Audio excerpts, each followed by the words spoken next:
ended! Yeah, it just ended. Oh. I'm just gonna let them know we will be back shortly. Sorry.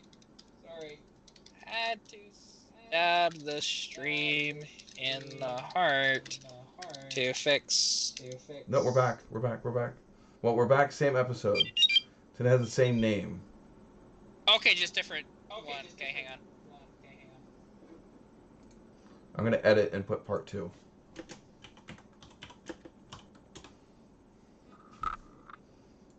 There we go. Oh, why am I in 144p? No. There we go, that's a little better. Okay, I don't know if I fixed the microphone issue yet, though. I can find out really quick. I can open it on my phone. No, I might have fixed that. I don't. Right now, it's still currently probably on webcam. Oh, the snowball's not connected. Hold on. And we're gonna have to wait for people to come in here. This is gonna be done. Yeah. I need to open up the new one. I'll let you, once you have it connected, let me know, and then, because I have the phone open. Pop out chat. New chat. Change that to live chat. Get out of here, cat. Yeah, your little pop-up window is in my way. Okay, let's plug this in. Though this still might not work because of reasons. Okay, so that's in. Let's see if that'll let me change that over and it still work.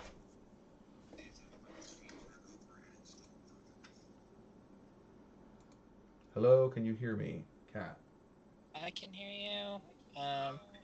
Yes. Hold on, We're good. I have not changed it over on Streamlabs yet. Oh, okay. It's just, yeah, they can hear you in the chat now. So. I do not have.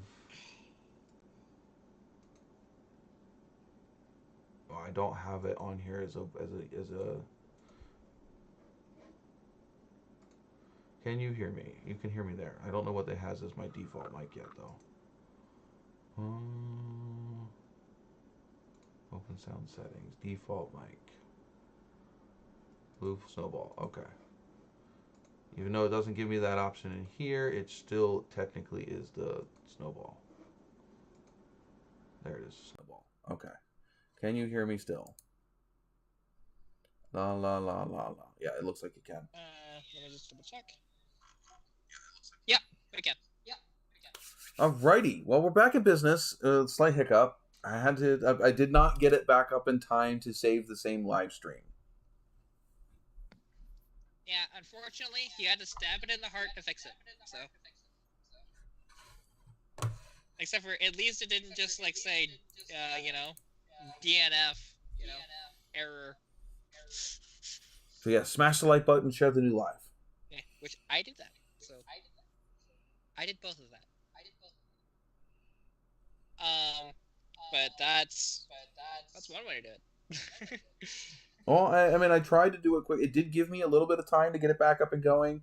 I wish it did not get the webcam up fast enough for me to get back over and get this up and going. And so just a little update. My reel on the Fargo is now almost 8,000 views. That's just stupid. It is. I don't know why it is, because did I even put hashtags in this? Let me look. Is Jesse back yet? There's Harvey. Okay, I did a little bit of hashtags. Not many though. That's amazing. It has 525 likes now, and I'm over 800. I'm at 817 followers now on Instagram. I think before this I was close to like 650 or 700. Yeah, but the problem is if you don't keep producing Fargo content, then I will be producing more Fargo content. Trust me. I want to do a bunch of stuff on that. Is it your truck now or no? No. Doesn't mean I can't work on it. I'm gonna be the one working on it, so it doesn't matter. All right, somebody find Jesse. Tell him when we're back. I don't even know how to get to Jesse, so there's that. I guess Discord is the only way how I'd be able to contact Jesse.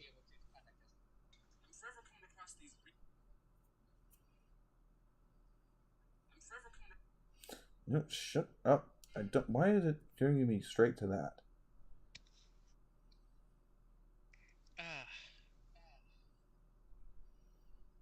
Okay. Rascal! Mm-mm.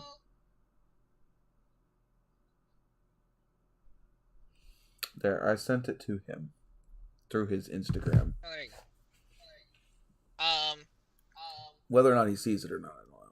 Yeah, like, so with the Fargo, because, you know, there's going to be the full video on YouTube. That'll be uploaded tonight, and then I don't know when it's going to go live. Sometime this next week, though. And yeah, because that's just basically a walk around and me kind of talking about the Fargo company and stuff like that of it, and what I know about it, which is not much. Boy, right. You know, you just now you're gonna have to do research, so you have more to tell them. Yeah, I have done research. There's almost nothing for research that you can do on that thing. It's amazing. I'd have to join like Fargo groups and stuff like that to know, or just Dodge groups in general. But I need input. Yeah, and it's just one of those. By the way, I have learned a valuable lesson, Kat. And what's that? Don't play with the wires while you're live. True. I had this happen actually to me. I accidentally had the webcam unhooked, and it just totally ate the live stream on YouTube because I could not get the camera back. Mine, if I do not have a video source already active and being used when I start Streamlabs, it will steal it. Which is what it did. Well, see, the one thing is just if you do live streaming dumb like I do, where you just do it straight off of YouTube, nothing else. If you disconnect the webcam and try to connect it back again, it won't detect it. You have to restart the live. There's no way to try and change it. And it won't just automatically go to the one on the laptop either. I had it happen once. It wasn't me that actually unplugged it. It was just something that happened. I think it was my cat. And most likely a cat. It's just, yeah. We'll blame a cat. It wasn't the cat on screen. It was another cat. Yeah, not this one. It was the other one. Well, I was talking about that one. Right there. This one? Yeah, the one that sounds like a pig. Yes.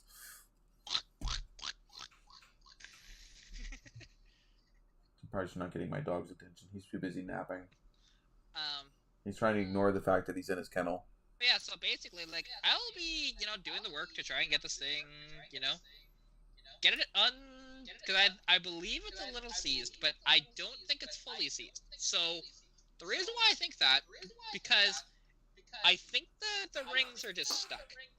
So when I was turning the fan, I wasn't really able to get it moving that much at all, but just a little bit, which if the rings are stuck, there would be a little bit of give with the piston moving. Not much, just barely anything, but you'd be able to feel it. And so, yeah, it's kind of nice when you have a metal fan that you can refill the damn thing. Because it's no plastic back in the 40s. Fun fact, there's only one thing that's plastic on that, and it's the signal lights. Everything else... Surprised they were glass. Yeah, everything else is metal, or it's, glass. Depending on what it is. Because, the gauges, around those, that's actual glass, it's not plastic. Just kind of cool. Not that there's many gauges, there's only a couple. But it's sitting here staring at the chat, expecting it to move. But what I'm surprised about, though? That thing actually has proper gauges. They're not just idiot lights. Which shocks me, being a 48.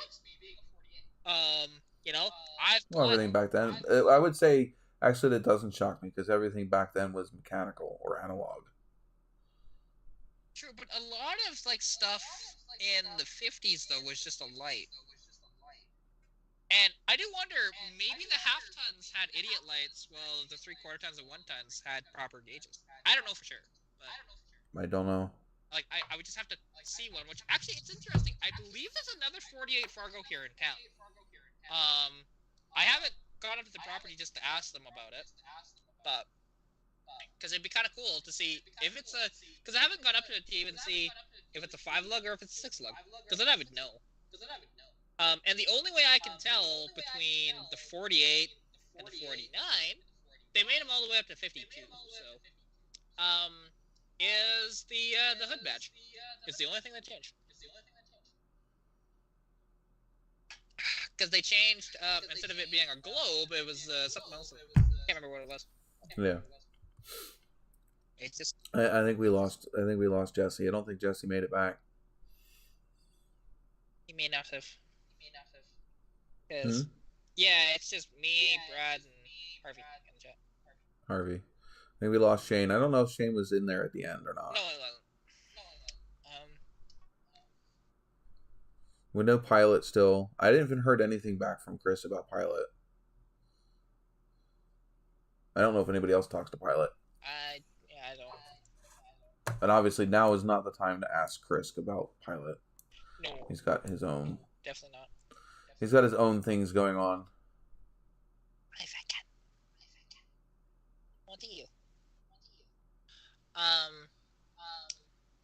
But yeah, because I really can't wait to create some content on the old Fargo. Well, yeah, especially if it's getting you this kind of response. On Instagram, it has so far. YouTube hasn't been bad on that little shirt, but so let's see, where's it at now on YouTube? To Buddy to the rescue. I could load up YouTube Studio too, but I don't know. YouTube Studio seems sometimes it's a different number than what it actually is. I have noticed that. Oh, there's Jesse. Jesse found us. It just took him a little bit longer. Wait, where the hell is it in here? Wait. I put it on YouTube.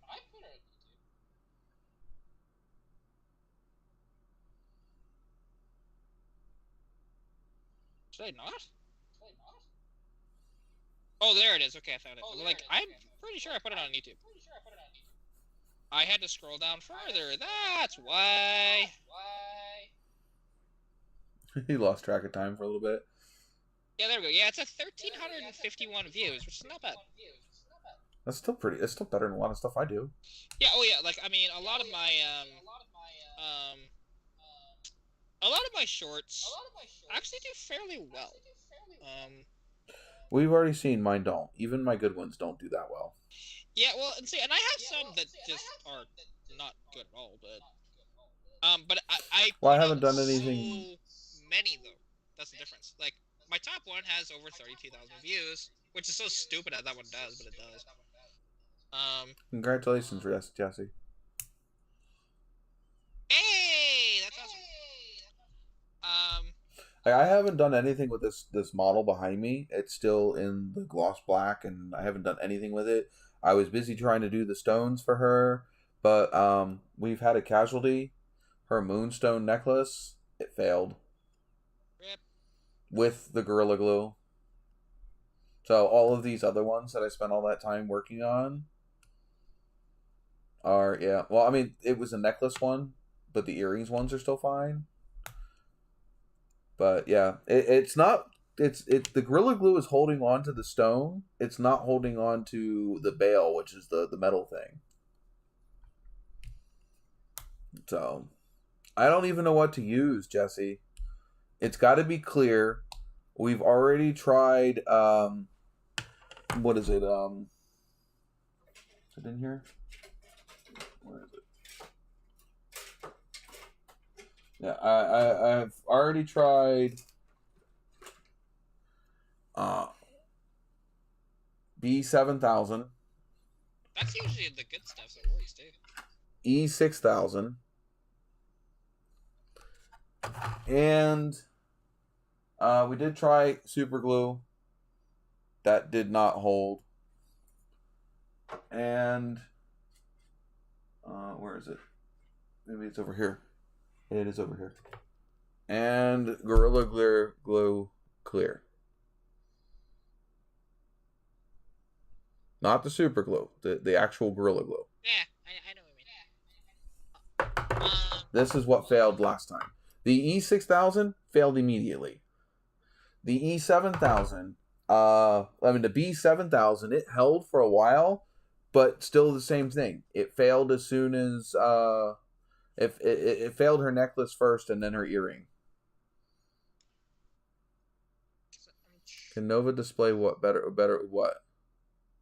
No, I think he was meaning that as you were doing it. Oh, can I display the... Did you send it to me, Jesse? Oh, yeah, he did. It's not. It's just going to be off my phone. I can't share anything. I can't share screen.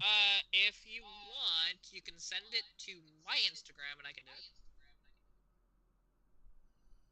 Yeah, because I can show it on screen proper without your phone. If you send it to me, I can do it.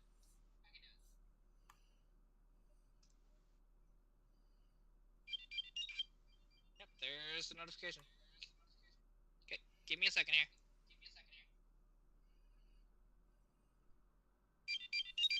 Okay, there's two of them there. Or, no, you just forwarded the same thing. Oh, no, it is two different ones. Okay. No, I got forwarded two different ones, so I sent both of them. There we go. I started sharing, so when you can grab that. Okay, well, hold on. You're sharing everything. For a second here, it will be changed. Once, just let me know. Well, I will wait till you're ready, and then I will switch it over. I am ready. It's fine. There's nothing there that you care about. Yeah, it's not the end of the world. There's nothing there that's like that's. Oh my god.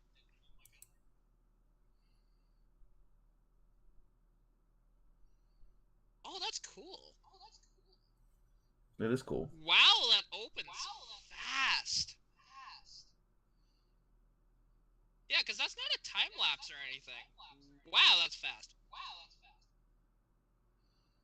Wowzers. Let's see your other video here. I did not expect it to open that quickly. Wow. That's nice. Right? That's nice and smooth. Right? Oh, it definitely is. It's not jerky at all or anything. So that's amazing. Good job, Jesse. Yeah, very good job. Air powered. Oh, it's air. Oh, okay, that's how we did it. Alright, I'm going to stop sharing. Right. Meow.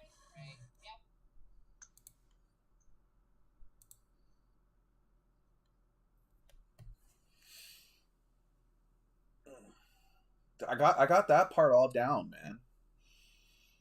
The being able to turn off the share screen and turn it back on and shit. Yeah, you're getting better with it.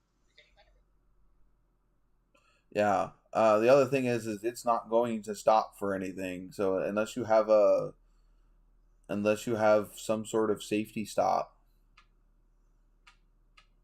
like a pressure sensor switch or something that would let it know that there's something in between and not to close.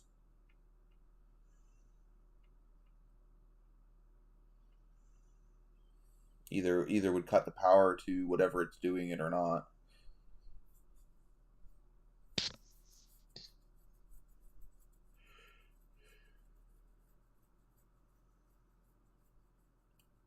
Yeah, I don't even like.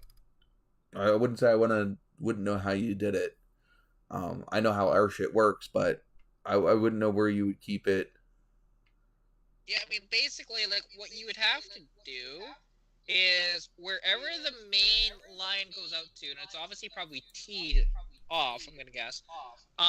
Wherever that T is, that's where you'd put the pressure regulator in that. Because, yeah, like, it opens really fast. Personally, like, I probably want it opening a little slower than that, just in case. But you can adjust the pressures that way, right? Speaking of, I was watching Nerds, Guns, and Steel. It's a Let's Play channel. Okay, it's just a funny name. He mainly plays 7 Days to Die. Okay, yeah. He's played some other stuff. But he's playing this mod called I don't know if it's Rebirth. But he's playing a mod for 7 Days to Die. And he has this base that has a drawbridge. and it's set on a motion sensor. So when he pulls up, it lowers the bridge. It's got a certain timer, and it raises the bridge back up. It sent his truck to the moon.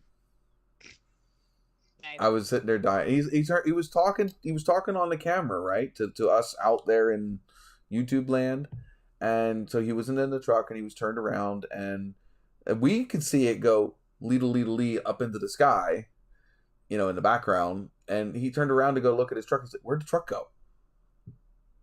And the next thing you know is that you see catch it out of the corner of his eyes. It's coming back down to earth. He's like, "Oh." It was absolutely hilarious. And yeah, that would be basically a regulator. Yeah, it's well, because I don't think it's a physical regulator. What I think he has is just a valve that he does adjust manually. But is there like a proper gauge on there, or no? Well, I mean, he could get like what I have down here, and this is actually just for an air compressor. You just install that mid-line, and it will regulate how much air pressure is going in and out. Okay, he has a regulator. Okay.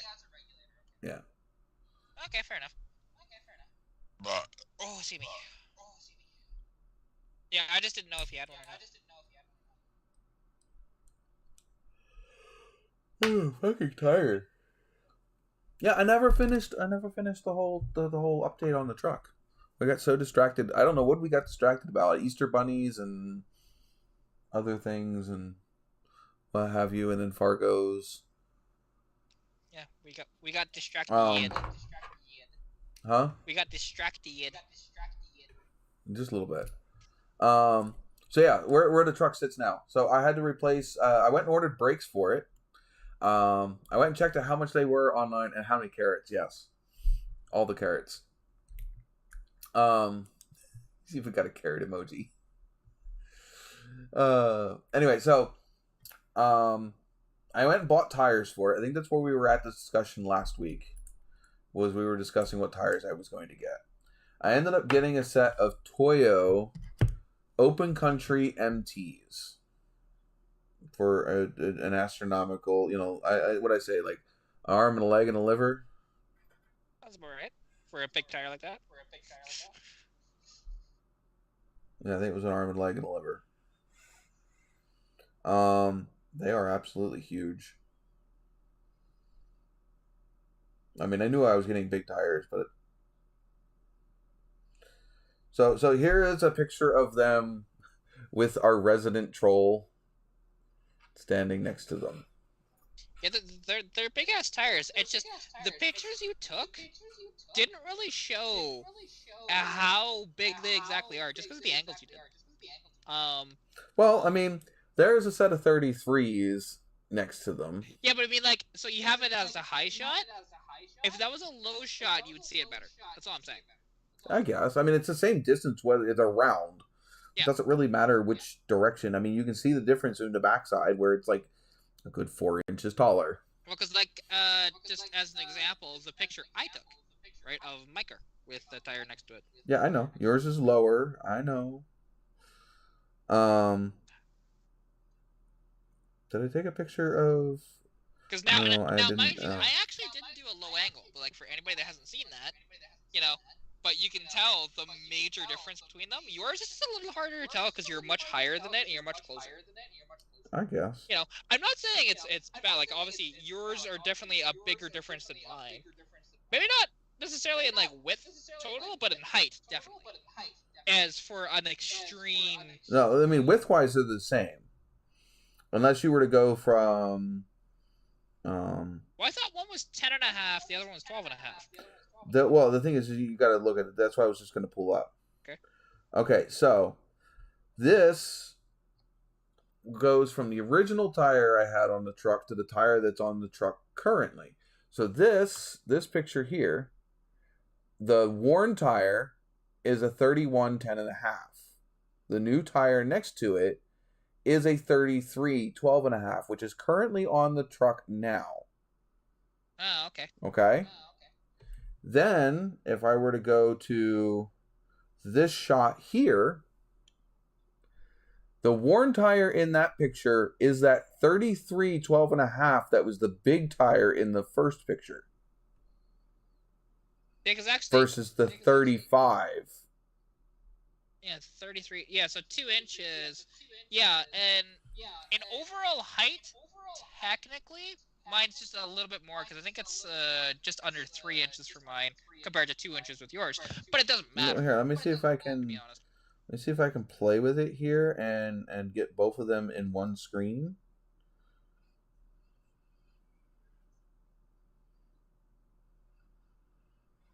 Because actually, let's go tire. Oh no, I don't have that one down. Size comparison. Well, it's interesting because it used to be like 31s and 33s were big, and then 35s were considered big. Now your 37s and 38s are kind of... Yeah, I mean, honestly, normal. If you don't have like a 40-inch tire, people like proper crawlers will call that small. And it's just wild to think about, because back in the day, they only had if you had like 31s in the 80s, you were a badass. But now it's like, yeah, you can get 40s, you can get 50s now. It's not a big deal. It's just like, wow. It's just mind-boggling when you think about it. There we go. This is the website I was looking at.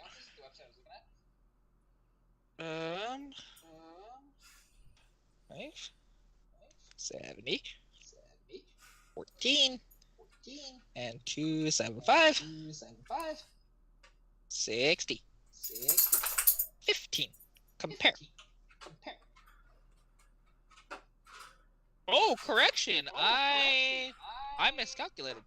So, my tires, my summer tires, at least in the back, obviously I don't run that big of tire in the front. They're actually 28 inches tall and 10.8 inches wide. Wait, say that again? So, my summer wheels out back, anyways, they're 28 inches tall and they're 10.8 inches wide. Well, my winter wheels are 24.7 inches tall and 7.7 inches wide. They're not very wide at all, because they're only 1.7. Smokey, stop. Because they're only 1.95. Like they're tiny as hell in the winter time. But that's because actually in the winter time, people don't realize you actually skinny tires are better. Yeah, you want smaller tires. Height doesn't matter in the tires; it's the width. Yeah, it cuts down through the snow more. Yep. But there's a reason why with that limited slip that I almost never had any traction issues whatsoever throughout the entire winter. It was great. But yeah, I can't wait to put those, because I've thought about actually throwing them on now, but it's just like, the problem is where I am, it can still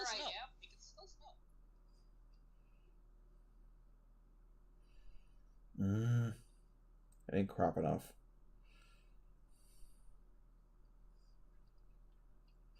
I'm trying to play with this in real time. Normally I do this when I'm not doing up here.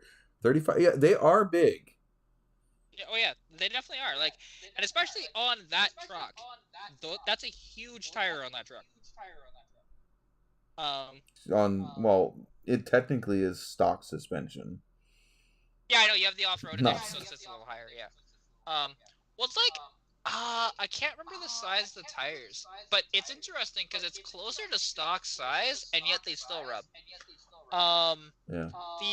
That Dakota that I went on that long-ass road trip with, and that was a very, very painful road trip, actually. Nice road trip, but man, does that seat have no comfort whatsoever for me. Because, yeah, literally, when I did that road trip, and that's one of the reasons why I wasn't actually on the live stream the 1 week, because I was doing the road trip that day. It was on the Saturday. Right. And I couldn't figure out, because if my Bluetooth would have connected to the thing, different story. I probably would have been in a live stream. But I couldn't get the Bluetooth to connect in the truck. So that was fine. Whatever. Not a big deal. And because that journey, because the one thing is, I guess I haven't really talked about this on here. So last Saturday, I did a massive road trip. I went. So on Saturday alone, I drove over 1,000 kilometers. In this truck, and if you consider when I actually initially drove up on Thursday, to Edmonton to go grab the truck, because I had to grab the truck in Edmonton and then go down to Lethbridge. And Lethbridge is like 5 hours from Edmonton. So, it's quite a distance. And yeah, the truck did fine. I didn't have any gripes with it other than the comfort of the seat.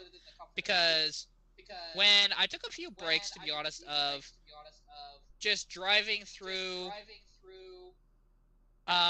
like when I drove through Lethbridge, I wanted to stop and get food while I was there and just at a nice restaurant, and I did. And then in Calgary, I stopped at a car meet for 40 minutes, and then I got back home. If I didn't have the back pain, because the one thing is, the back pain got so bad that when I got back to Olds, which bear in mind, Olds is only, Olds is only 40 kilometers from here. I had to pull over at this co-op that's just barely within town limits. I had to stop because I was screaming in pain because of the back pain. Why? It was bad. Oh, because of the seat. Yeah, because of the seat. And now the seat in the Ram isn't the greatest either. Well, like the one thing is, if I didn't have that snowboarding injury, it would have been just fine. Because I had a snowboarding injury when I was 13. I bruised my tail. I fell down. I fell down the stairs at our old house because of ice, and I have tailbone issues ever since. I have a pillow on my freaking office chair right now, just because if I were to sit on just the office chair, I wouldn't be able to do this live stream. And you know what, Jesse? That might be a thing. I have seats that Okay, so here I put all of those pictures next to each other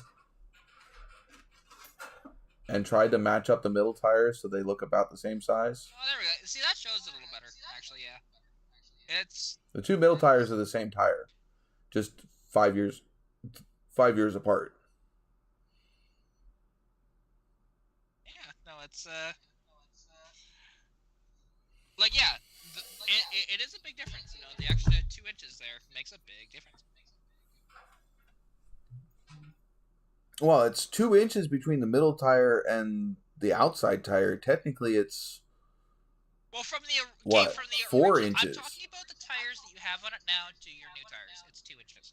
Yes, that's 2 inches. Yeah. But from the original tires to the new tires, that's like 4 inches. Yeah. Yeah. Well, yeah, that's true. But and I'm slowly sinking again. The stupid chair.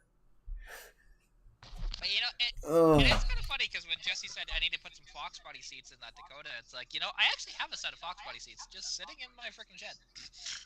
Well, this is why I wanted to put the Trans Am seats in my Nova. The Trans Am seats were way more comfortable than the buckets that I have from the Blazer. Well, it's interesting because with my 81 Mustang, I have had 3 sets of seats in that car total. And I'm not exactly sold on the seats that are in it now, even though they're in great shape, and they're not super comfortable. They're okay, but they are sort of a more firm seat, which I don't like firm seats. I like sporty seats that aren't firm, which there are some companies that actually did that, aka Dodge. Dodge in the 80s did the full-on comfort with the sportiness, and it was awesome. Specifically in basically any 80s Shelby, they hug you and they're so damn comfortable. And that's why the Shelby Charger that's out of Greg's, I have thought about putting those seats. So it's kind of like the Trans Am seats. Well, the mid-70s Trans Am seats. Yeah. The ones that I have in the car now, the red ones. Because I'll tell you what, there's the the 79 ones, the tan ones that I had, they were comfortable. The 74 horse collars that I have in it now, you don't even need a seatbelt except for, forward collisions, because any side-to-side movement, you're not going anywhere. And obviously anything acceleration-wise, you're just going to get sucked into the seat more. You do not move in those seats. Yeah, and they are comfortable. Yeah, and that's the one thing. And now, so Jesse, I would actually, one of my favorite Fox bodies is actually the Lincoln Mark 7. The only problem is, it's a bit of a pig compared to my cars. So, for reference, my 81 Mustang weighs somewhere in the neighborhood of 2,700 pounds. A Lincoln Mark 7 LSC is over 3,700 pounds. And it has the same drivetrain. Well, actually, it doesn't have the same drivetrain as my 81. It's got a 5-liter. But depending on what year of LSC, you didn't even get the high output. You only got the 130 horsepower one, not the 225. Which, when you're that much more weight, you think, put the high output in it. Like, what are you doing? And the fact, I'm surprised they didn't put a 351 in them, to be honest. Just because they would fit. No problem. Hey, just because they don't do it from the factory, don't mean that nobody else can. Oh, I'm just saying, I was just surprised just because of how much more it weighs. You put the 351 in there, the kind of high output 351 out of the truck, you'd get about 250 horsepower and over 300 foot-pounds of torque.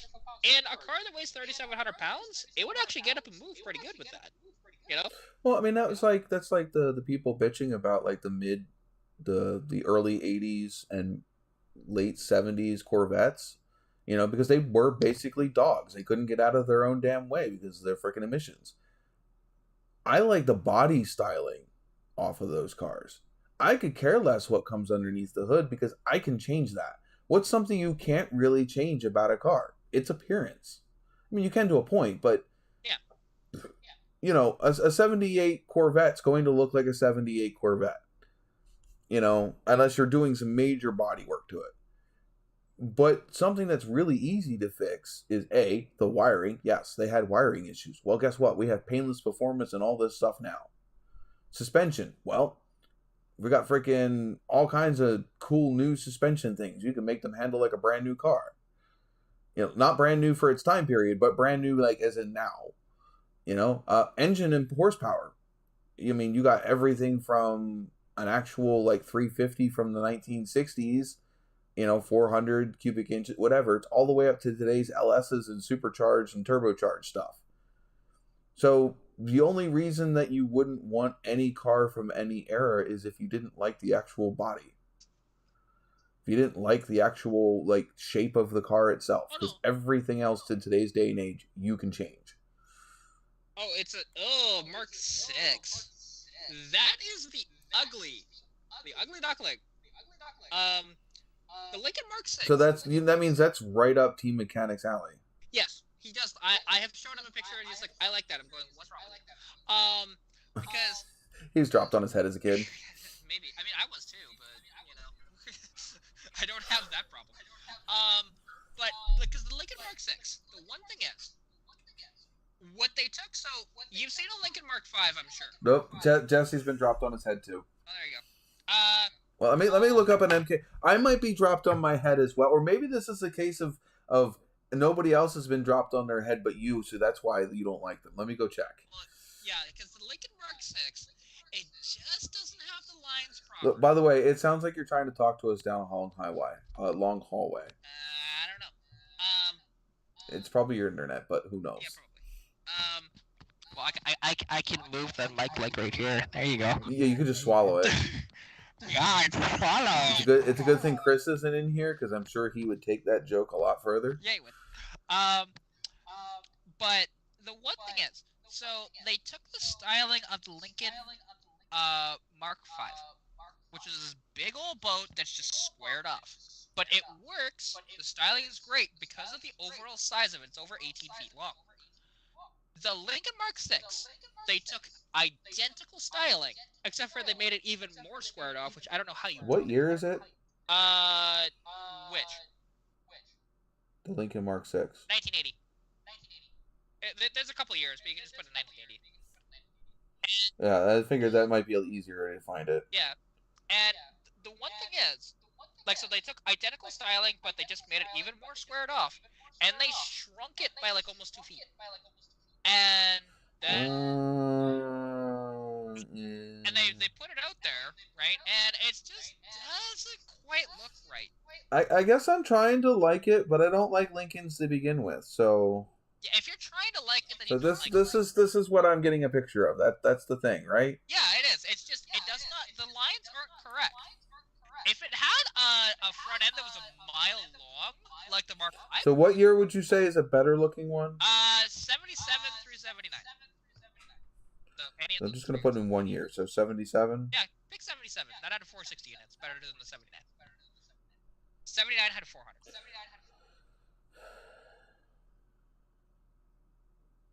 I guess it looks longer, but it has a better look. I'm not saying it's a beautiful car, because I don't find them super attractive. Like, for me, and because Jesse is on the same boat as me. Yeah, that is a Mark V. Or hang on, is that a Mark V or a town car? Does it have the Lincoln Continental Mark V Custom Coupe? Does it have? Because I just don't remember. Does it have an opera window?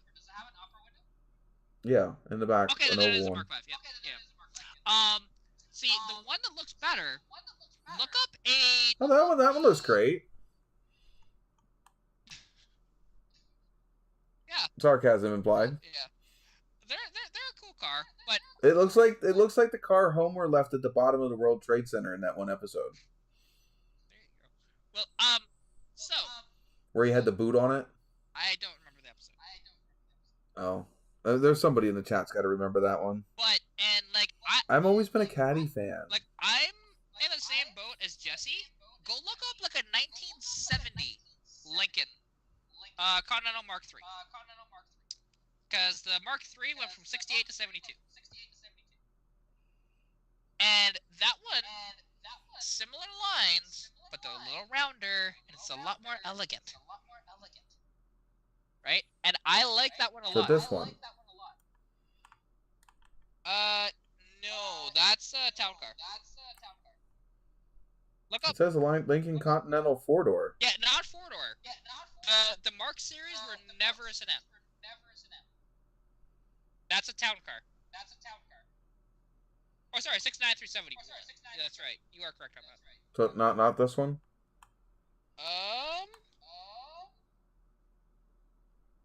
See, it's interesting that they 70 through 74 is 2 different generations there, because that's Mark III and Mark IV, because it only went to 71. Here's a hurting one.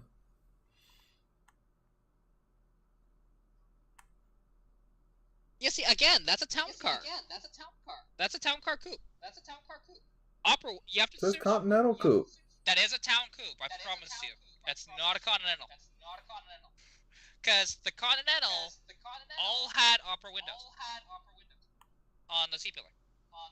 The town coupe. This says Continental Coupe on YouTube. No opera window. Yeah, and again, that's a town coupe. That's not a Mark III. Go search up just Lincoln Mark III. Because that'll pop up, because you keep finding town coupes.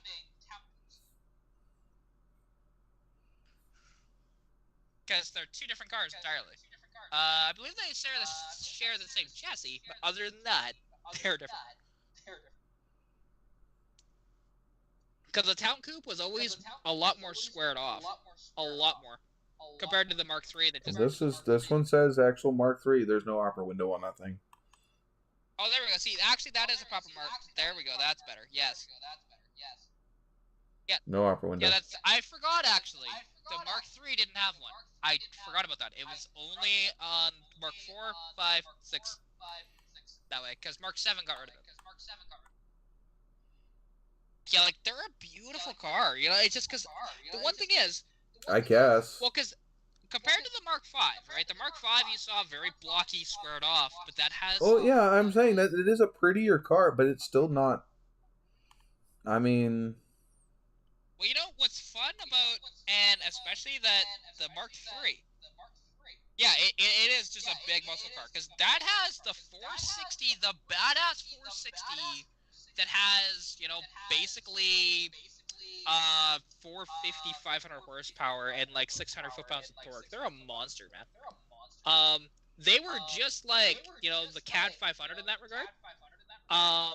The Lincolns just were very quick for what they were. And that was kind of the point where Cadillac wasn't really going after that sort of luxury big ass muscle car. Lincoln did, and that's what it's amazing.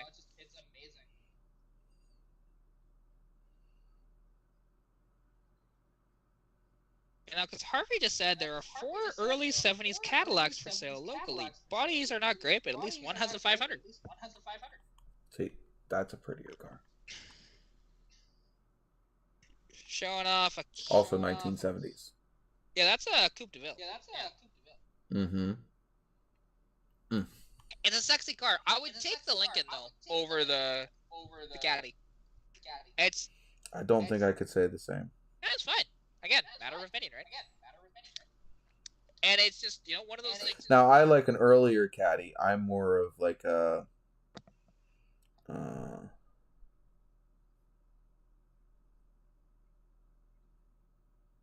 I am more of like that style Caddy.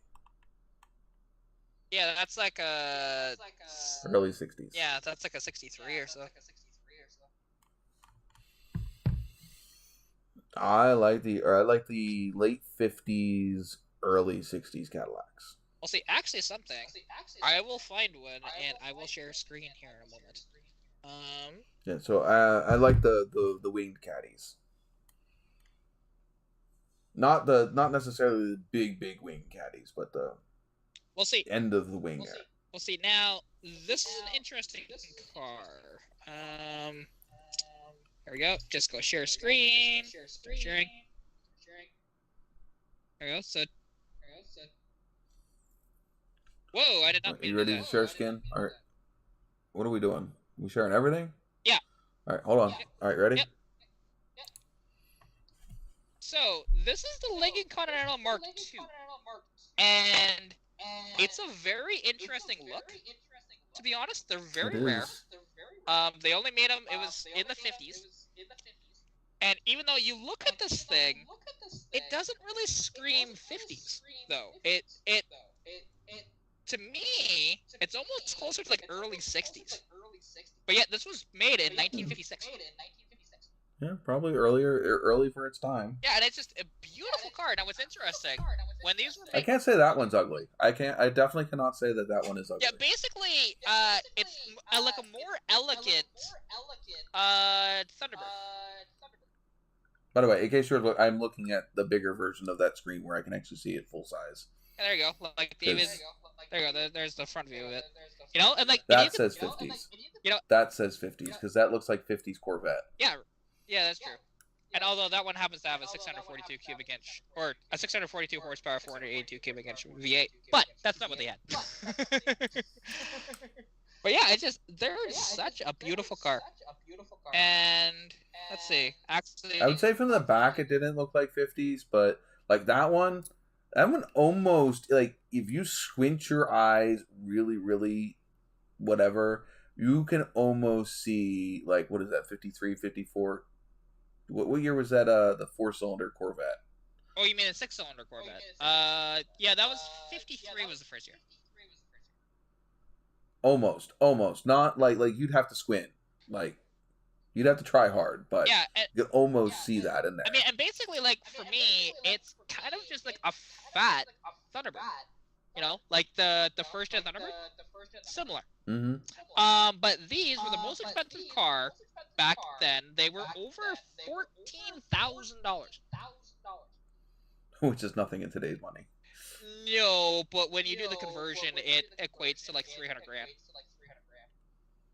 Rolls Royce, their most expensive car, was like 10. So. What year was that? 56. I'd have to get the exact number. Let me pull up the Wikipedia on it. I'm just gonna say, Yeah, because 56 and 57 only.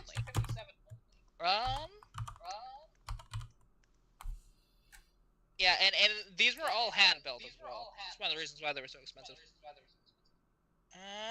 Just continue to scroll down here. I just want to find 140,000 in today. Okay, I just want to make sure that number is correct. There you go. Sorry, it was a $9,966 base price. Oh, no, I lie.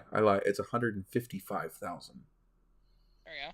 In today's money. So 14,000 back then was 155,000 in today's money. Wow, and if you wanted AC, it was an extra $595. All right, wait. What was the maxed out price looking at? So actually, it was a little less than I thought. It was basically $9,966.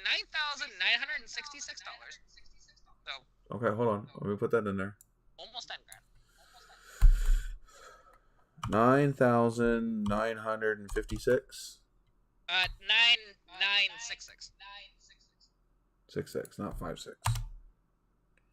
You said plus an extra 500? 595. Which would put it right about where you said. Yeah, I guess it would, yeah. 9,966. Hold on. Plus 5 what? 95. 10. 10.5. Yeah, so it would have been just over $100,000 nowadays. But what's kind of funny, because even it's right here, and I do remember reading about this.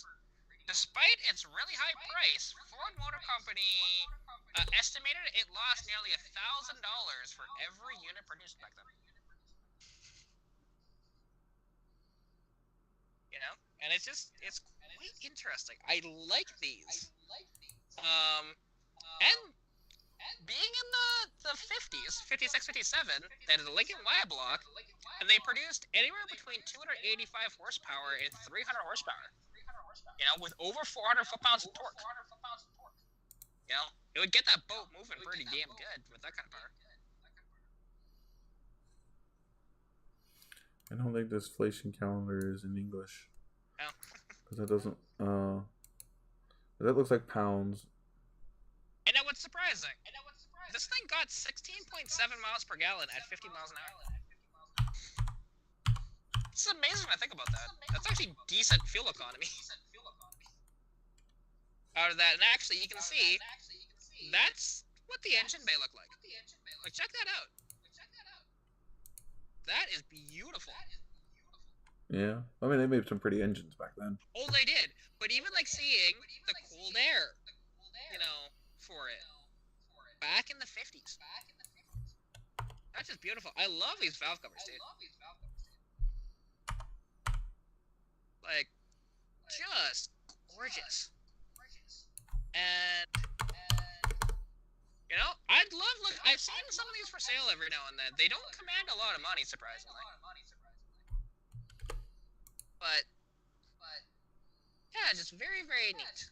Okay, I'm going to stop sharing right now. Alright, so that car, if it came with the AC from the base price, because we have no idea what any of the other prices would be worth $116,517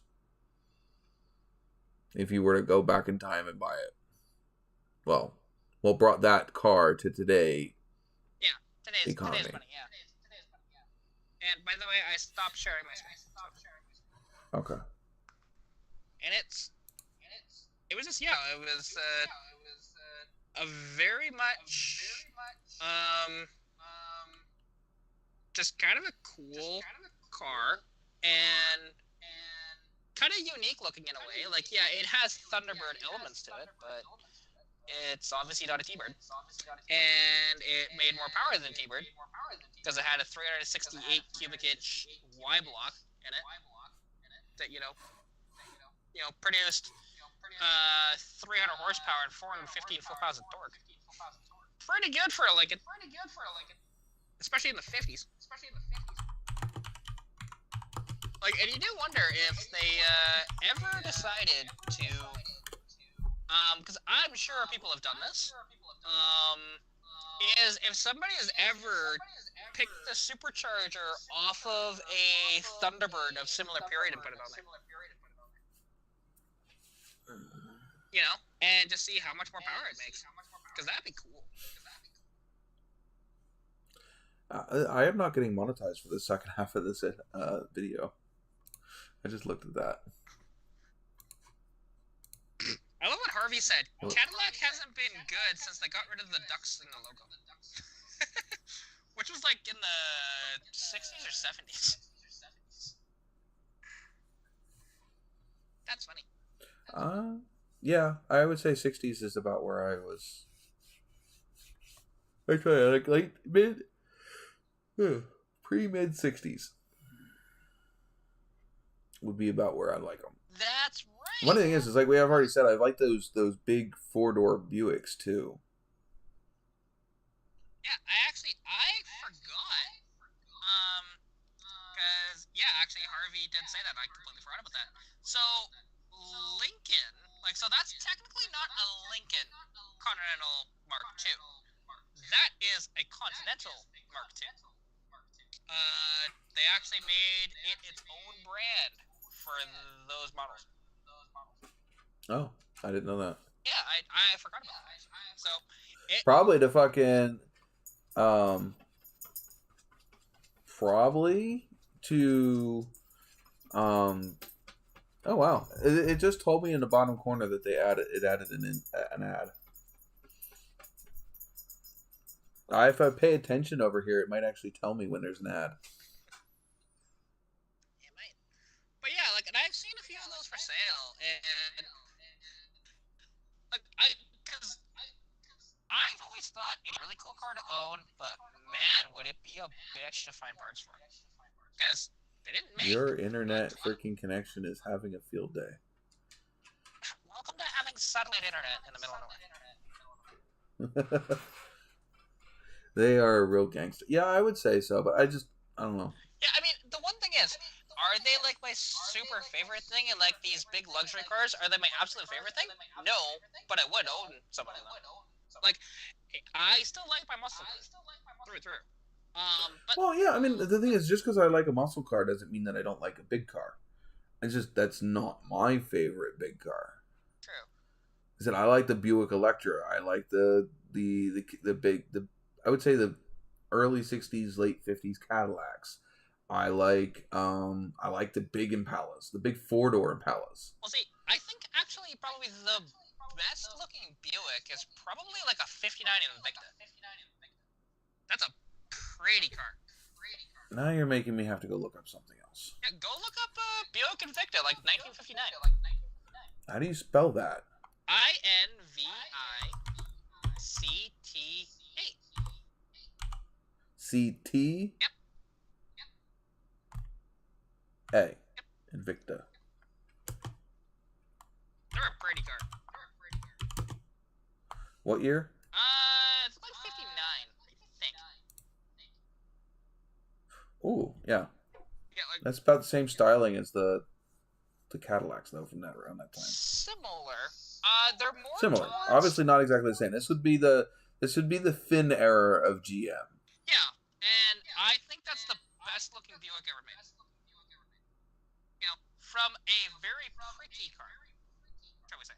It is. I like the lines on it. Yeah, right. It's just gorgeous. It just has lines after lines after lines. It's amazing looking. Yeah. What is the year Impala that I like? I'm gonna say it's like a 63 or 64. 64 is quite boxy. 63 is a little more round, but still very boxy. Those are whenever you see lowrider Impalas from the 60s, that's what they are. Right? It's either a 63 or 64. But it's got to be a 4-door. Interesting, only 4-door.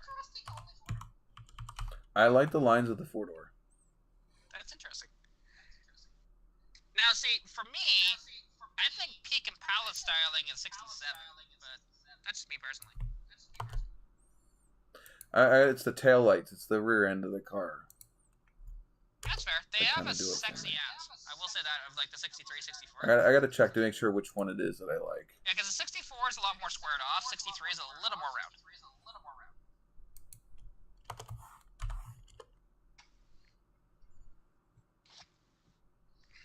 Come on, give me your ass. Yeah, 64 is definitely closer.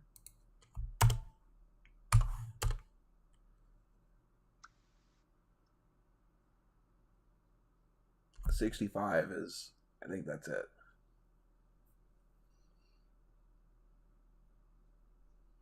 Yeah, I think it's a 65. Because I think 60, if I go any further up, I think they lose the 3 lights. No, Impala always had 3 lights. Nope, 63 they lose it. Well, oh. It's 3 panels, but it's 1 light. Oh, okay, I see what you mean.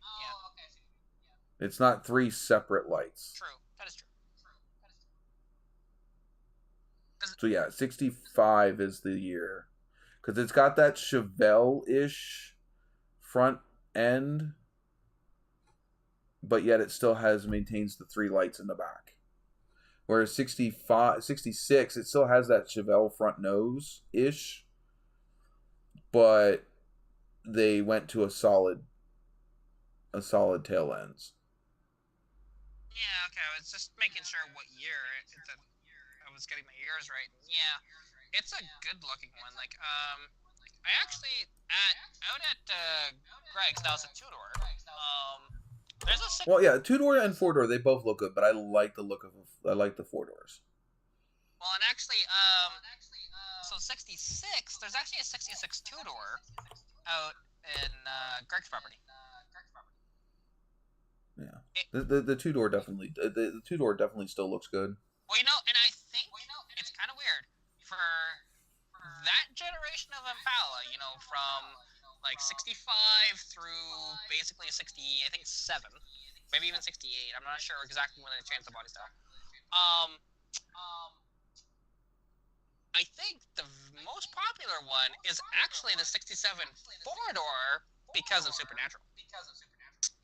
Yeah. There are so many people that want a 67 4-door because of that, and people that weren't traditionally car enthusiasts are becoming car enthusiasts because of that, which is so neat. Yeah, I mean, it's a lot of movie cars have done that over the years. Oh, it's just one you wouldn't expect because it's a 4-door. Yeah, that's all. I mean, I've always liked the big 4-doors. Oh, I will. Even like the Chevelle 4-doors. Yeah, Jesse, I will admit, basically, I would take almost any year of Galaxy over the Impala, to be honest. I love Galaxies. But...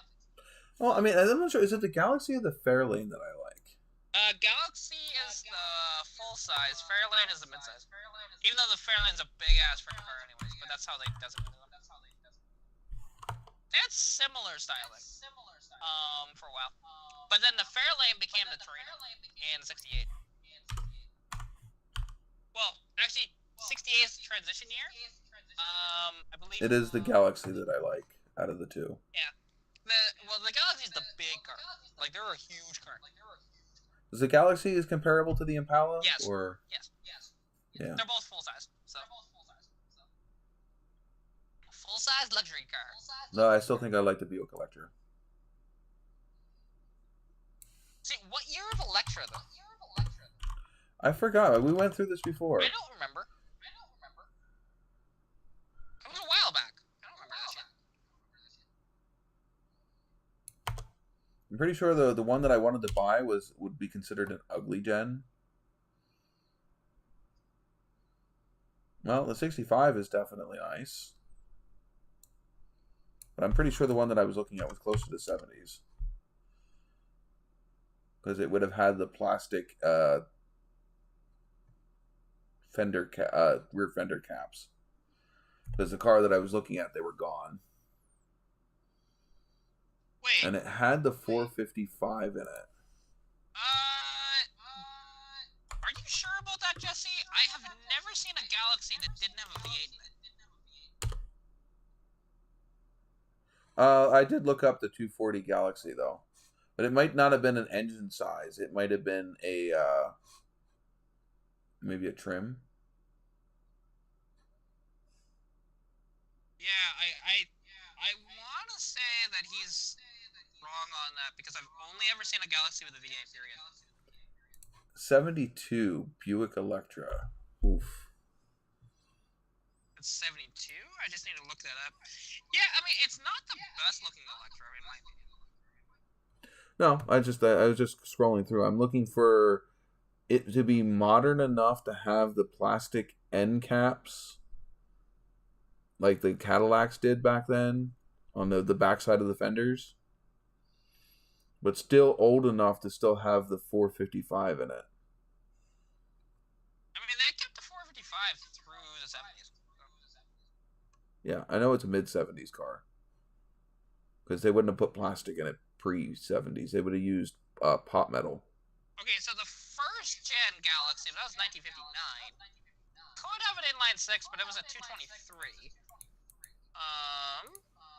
Let's look.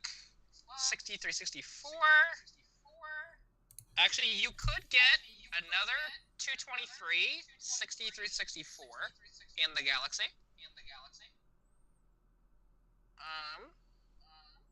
Let's see, you only have 65 through 68. Oh, you actually could. Okay, he is correct. You could actually get the 240 cubic inch inline 6, which surprises me to see that. Actually, I've never seen one with an inline 6 though. Ever. That's interesting. And the fact that it has, I mean, yes, it is a full-size car, but the fact that it has the big 6, which is a 240, it's not the, a 250. It sounds funny when I say that, but because the Ford big 6 is 240 and 300 cubic inch. The Ford small 6 is the 250, the 200, and there's a few others. And it's just interesting. But what I love about the Galaxy, yes, you could do this in the Impala as well, but the Galaxy I just like more. You could get a 428 with a 4-speed in the Galaxy, and it was an absolute monster of a car. Because I don't know with the Impala if they actually ever did. I mean, I might be wrong. Did they ever have a proper, full-on, sort of badass sort of power pack with the Impala? Yeah, Impala SS. I'm pretty sure they had an Impala SS. Well, yes, the SS, but what I'm getting at, could you get, the 454 LS6 in it? I don't know if you could. Hold on. Because I know in the Galaxies you could. In fact, you could get the 427 side oiler in a Galaxy. So... Yeah, and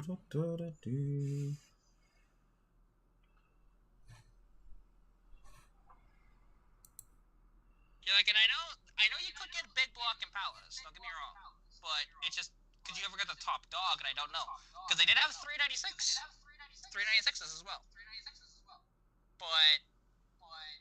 Yeah, optional 396, the old 409, W block, was discontinued early 1965. So in 1965, they still had the 409. They switched it over to the 396, which they also in 66 they had a pair of they had 427s. The L36 rated at 385 horsepower. Okay, so they had the L72 rated at 425 horsepower. Okay, so they did. I forgot about the 427 Impalas. Forgot about that. So there you go. Now, here's something interesting. What is the L36 Turbojet V8 was available in 67. Now, and just something about that. So, talking about the inline 6 Galaxies, you could also get the 240 cubic inch in the final generation of the Galaxy, which is the 69 through 74. They're kind of a boring looking car, to be honest. But you could actually get the 240 cubic inch inline 6. I never knew that. You could get a 454 in 1971, but that was only 365 horsepower in a car in 1971 probably was not much to sniff at. Oh, actually, I gotta show this because this was just forwarded to me. My cousin made this really cool sort of speaker box out of an old ammo can. Check this out. Oh, there you go. Hang on. There we go. It'd be awesome to have in like a Jeep. Yeah, That's cool. Yeah, right? That's my cousin Yeah, Cal. freaking stick that in the back of a Jeep. You wouldn't even. It would look like it's part of the freaking. Yeah, see now, and the interesting thing is though, is because and my dad just 1970. mentioned this, the ammo box would have amazing base response, which yeah, it would. 1972. They still had the 454 in the Yeah, see, and I in the Impala. Well, the one thing is, because yes, there's the 454, the base one, but did they ever do the really badass one, the LS6 454, that was in the Chevelle? Probably not officially. GM did a lot of things that weren't official. They snuck a lot of things in without them being officially on record. True. Well, actually, I mean, you got to think about it. That engine that's in Chris's Trans Am, that 455 that's in his car, that until after all of the horsepower wars were over, nobody knew about. All forged internals, making well over 500 horsepower.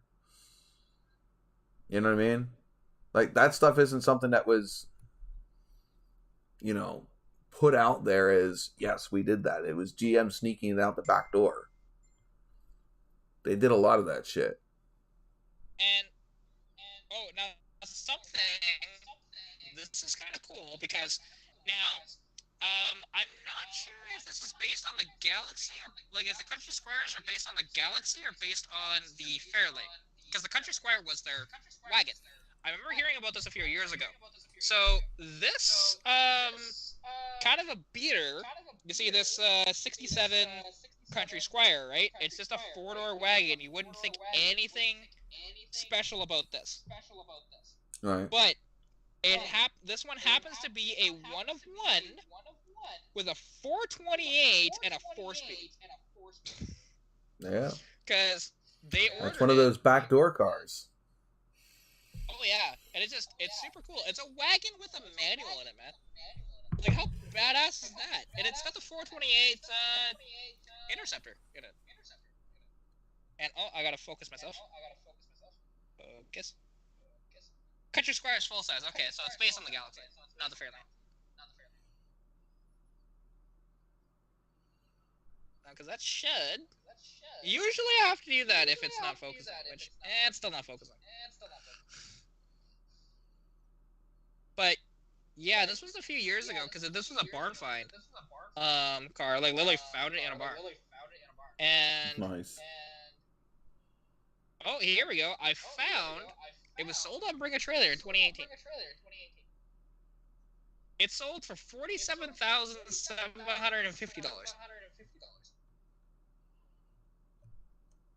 Yeah, so it had the Q code 428 with a 4-speed manual, and it was 1-of-1. Basically, they ordered it. Ford sent the okay to make it, and it was made. Which, see, and that's the one thing, because when it comes to that sort of thing, like ordering special variants of cars that way, like of, say, engine and transmission combinations that never would have been put in it. Here's the question I have for anybody in the chat, including, NOVAtazz himself here. What car and what engine option would you want if you could do it that was not initially offered in that car? Or truck, for that matter. Sure. I take my TA with the... Wait. Does it have to be an engine or an option that was a... Okay. So... 455... the 455 HO in my 79. From the 70... what is it, 73 to 76 cars? Because they did not offer the 455 HO in 79. Sure, In fact, we're lucky to get any of the Pontiac 400s in 79. That's true. It was very, very rare to see one of those in 79. It's carryover. You only got them in the SEs and only in the manual transmission SEs. And that's a good thing to know when I'm looking at them, to be honest. Yeah. In 1979, most of the cars were 301s, 305s, or the 403s. Yeah. You only got the Pontiac 400s as a leftover 78 option, and only if you got the WS6 package with the SE and a manual transmission. Oh, TV. And you could not get that option in California at all. Yeah, and that I didn't know. There was a lot of performance stuff that you could not get in California. Now, but something actually, and that's actually the reason why there was no such thing in the late 70s as a 350 Corvette in California. They were all 305s. So sad. Right, a 305 and a Corvette. Freaking neutered the car. Yeah, oh, absolutely. You know, it had like 120 horsepower. Definitely weren't getting the 427 cars. No, they did. They did. They got a 427, but not a 350. This was late 70s when emissions was hard on everything. Right? Like, the not as pretty, like, don't get me wrong, the third gen, Corvette, it's a good looking car, but it's much better looking between 1968 to about 1973. You don't know what my favorite year is? What? I think it's an 82 or 83. Well, there's no such thing as a 83 Corvette. 82 then. It'd be an 82. The 82 It's the last Sting. Yeah, it is the last Stingray. C3. Yeah, 82 is the last year. Because the one, that's the weird thing about the Corvette. There was 1 year where they didn't make it, which is 1983. Which I don't understand that. Why didn't they just make another C3 for that year? Because it's not like Ford that did. is it. It's the 82 Stingray is one of my favorite Corvettes. See, for me, I would much rather have like a 60s or early 70s. I like the lines of the fully fiberglass ones when they got rid of the bumper. That's fair. I personally, for me, Cannot have the bumperettes on it though. yeah, okay, so bumperettes, I'm trying to remember when they added those. Because the one thing is, the 74, I believe, was the first year with the rubber bumpers front and back. However, it's one of the last years that they did the small back window, because, I think it was 75 or 76, they did that closer to, it looks like it's a full hatchback, but that doesn't open at all. It's just a big piece of glass back there, as opposed to the small back glass. Which I don't know why they did that, to be honest. I don't know. 81 they have a full glass back. Yep, I know. It was 75 or 76. I can't remember the exact year. Maybe even 77. I'm just trying to remember in my brain. I used to know this. But... Okay, yeah, 77 has the straight glass back. Oh, it was 78. Okay. Maybe. 78 is a swept glass. Yeah, okay, so it was 78 was the year. So it would be the cars that I like are the 78 through 82. Yeah, see, and I think that's not as good looking as the other earlier ones, but that's just a matter of opinion. I personally prefer. I like the flow of the bodies. Yeah, see, I prefer from those years. The earlier, just with that back window. I could take it or leave it with the bumpers. I really love the bumpers, but realistically, that's fine. And I mean, don't get me wrong. Somebody gave me a 63 split window, I would fucking die. Oh yeah, I think everybody would. But actually, so to answer that question that I asked, so for any sort of engine combination in a vehicle that was never produced that way, if you just had like a bunch of money and just threw it at the manufacturer and say, build me this, back then, I would take a 1970 Fargo F100, with a 426 Hemi and the 4-speed with the Data 60 back. You know, as a single cab short box. I'm pretty sure that engine would completely rip that poor truck frame apart. Well, you would have them brace it underneath. Yeah, it would have to need some extensive work for the rest of the car to be able to handle that engine. That's fine. Like I said, just unlimited money. You just had, say, you had like $10,000 back then, and you just wanted to throw it at them. You're like, build this for me, and make sure it doesn't blow up on me, okay? There you go. Right? I would do that in a heartbeat, and I'd also make them paint Panther pink too. That's just me. But... All I can imagine is that poor truck going down the drag strip and all the body panels just peeling off of it. It did. I mean, they were a tough truck, very tough truck. It's a brick. Yeah, it's a brick that's strong as hell. You know, I would wonder with that much power though, what the frame would do. I'd be curious about that. That's what I said. It would rip that poor truck apart. Yeah, well, they can always brace it underneath. Like I said, they got a bunch. Throw in a bunch. It would take one. It would take one leap off the drag strip, and it would permanently have the one wheel stuck in the air because the frame is just twisted. You get one rip out of it, and it would turn it into a pretzel. But you know, it's just one of those things. I would just love to have something like that. You know. Can you imagine having a decent engine in one of those in a 4th gen Nova? Because remember, they only offered up to 305. You can get a 350. I think except for 70. I think 75. You can still get a 350 in them. Now I want to look that up. Just for testing goals to see when the 350 stop production in Chevrolet. Pretty sure you couldn't get a 350 on them. I know you couldn't get any 454s or 427s or.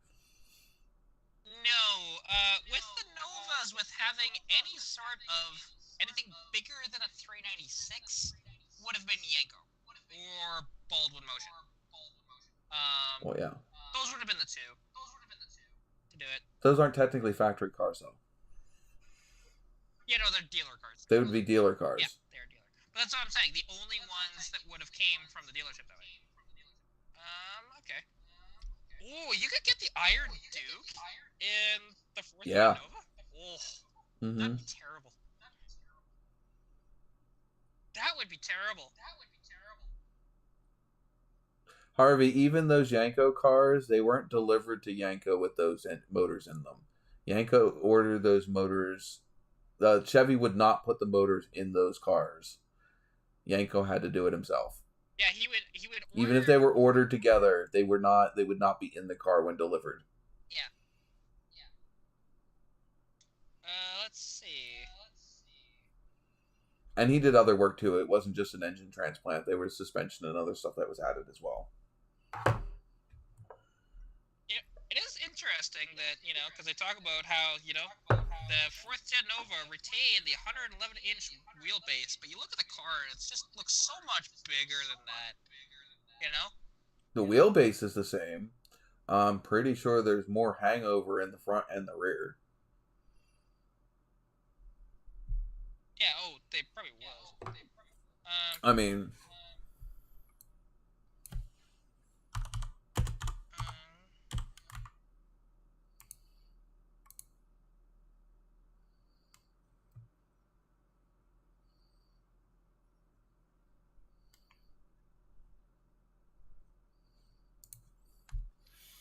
There you go. Let's see.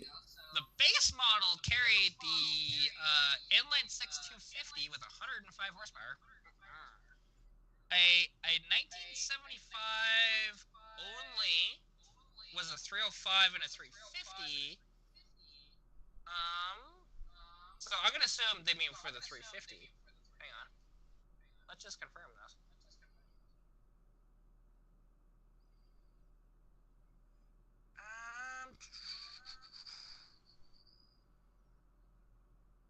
In 1976, you had the 105 horsepower inline 6, the 165 horsepower. They'd have the 350 and 76. Yeah, I am reading this. I guarantee you they did not have it in 77. 77 model year included more modern round gauge cluster, replaced the long sweeper, blah, blah, blah, you blah. did get the 350 4-barrel in 77. Maybe. I know that they dropped the SS. You don't have the SS package. I mean, it is still considered the SS, but none of it was an appearance package only. There you go. Oh, interesting. Yeah, it's 78. You can also get a 350 as well. All right, maybe I was wrong. Oh, obviously I was wrong. Let's just see. 79. I'm just saying it's 79. Maybe they dropped. No. They don't say anything about 79 for engine options, so my guess is they kept it. That's interesting.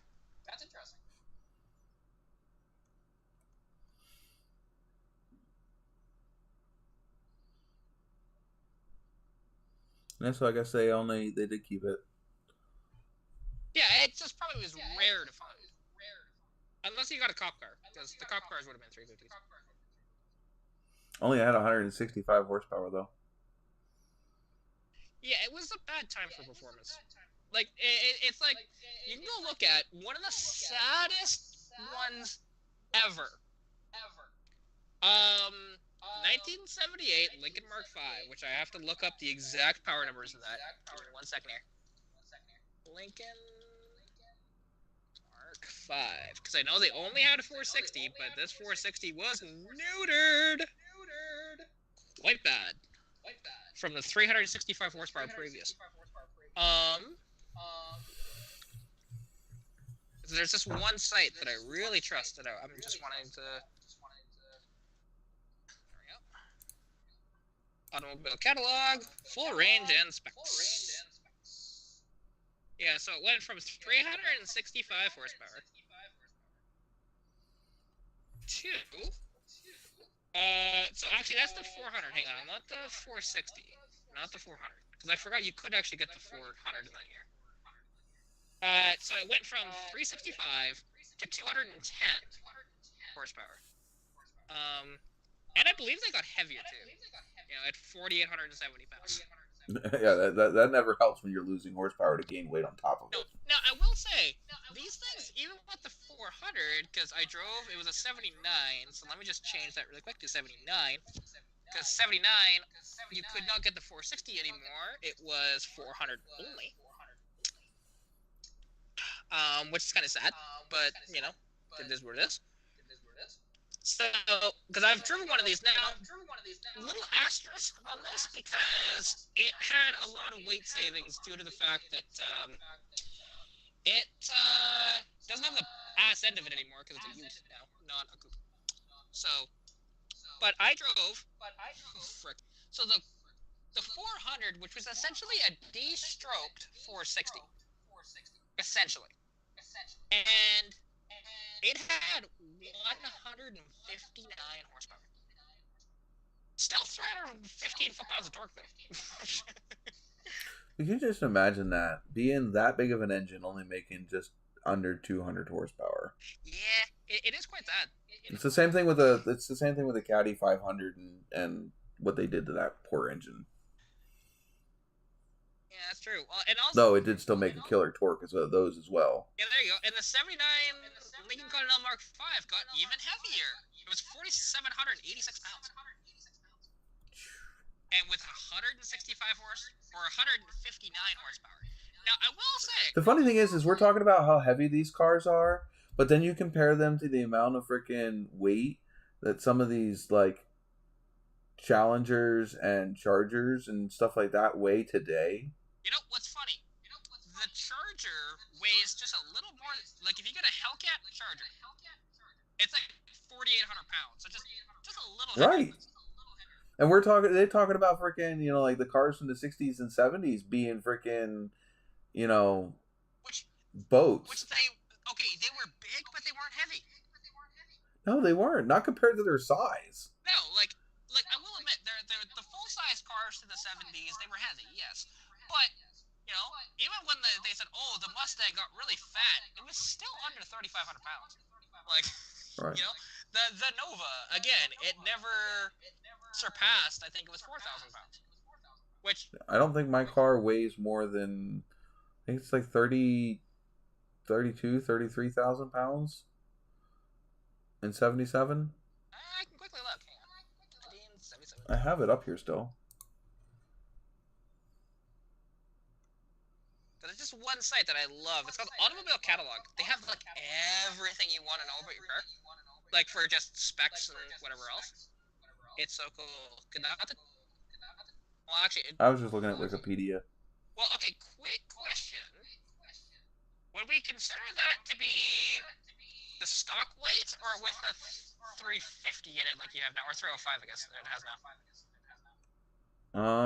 Well, the 350 and the inline six and the 350. I'm not sure what the weight difference is between them. Okay, It isn't much. 77 Nova with, now this is with the manual, but actually I'll go automatic. Manual is lighter than the automatic. Not by much, apparently. Surprising. It's only by 3 or 4 pounds. That shocks me. Oh, To be honest. with fluid in it. This Or would be dry. the curb weight, so yeah, would be. Oh yeah. That's surprising to me. Just goes to show you how bulky those 3 other trees were, I guess. Just heaviness of them. But surprisingly, with a 250 with a high dramatic automatic 3-speed, 3,276 pounds. As I said, they were like 3,200. Yeah, now let's look. I'm just wanting to see for the V8s. So it's 305. I want the automatic. There we go. Yeah, actually, the 305 with the automatic is only 3388, so it's like not even 100 pounds heavier. Or hang on, just over. Yeah, And no, the 350 actually, isn't going to weigh much more than the 305. Yeah, apparently. They're the same. They're essentially parts wise the same engine, different bore and stroke, but the assemblies are the same. Yeah, they say 3,391 with the automatic for the 350. So there you go. Yeah, under 3,500 pounds. You know, which that's not really. They're considered a compact car. Yeah, which is so funny because they're they're a big ass car. Compared to like the Chevelle and the At the time, it's considered a compact, but man, it was not a compact car at all. Like the fact that 196.7 inches, because it's like over 16 feet long, if I remember correctly. Mm-hmm. If I remember correctly, was the Trans Am or that one longer? They were very similar. About the same. Yeah.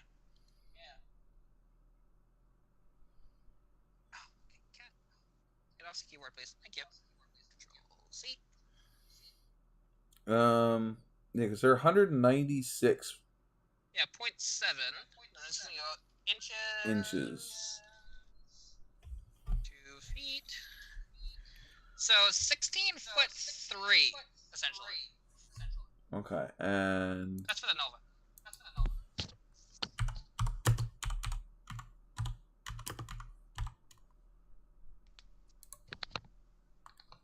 Because it might be that they're similar, like they're the same in length, they're very similar, but I think the wheelbase is different. Yeah, wheelbase is going to be different, and the Firebird is probably wider. Heavier. Yeah, well, heavier and wider. That's just my guess. Because those 196.8. 196.8? Oh, so it's 0.1 of an inch longer. But it weighs... I don't have the other... Wait, I do have them both pulled up. Okay, so width, the Nova is 72.2. The TA is 73.4, so it's like 2 inches wider. Though the Trans Am only hits in at 49 inches tall, and the Nova is 53. You know, what's the weights between them? I can't see the weights. I don't have weights on here. Okay, hang on. I can look it up. So let's call comparable engines. Here. I will go... You're not going to find a comparable engine in a Trans Am. Yeah, I know, but you know what I mean. I will look up... You should go with like the 350 for the Nova and the 403 or 400 for the TA. Because that would have been like standard equipment. Yeah, it was 79, right? Mm-hmm.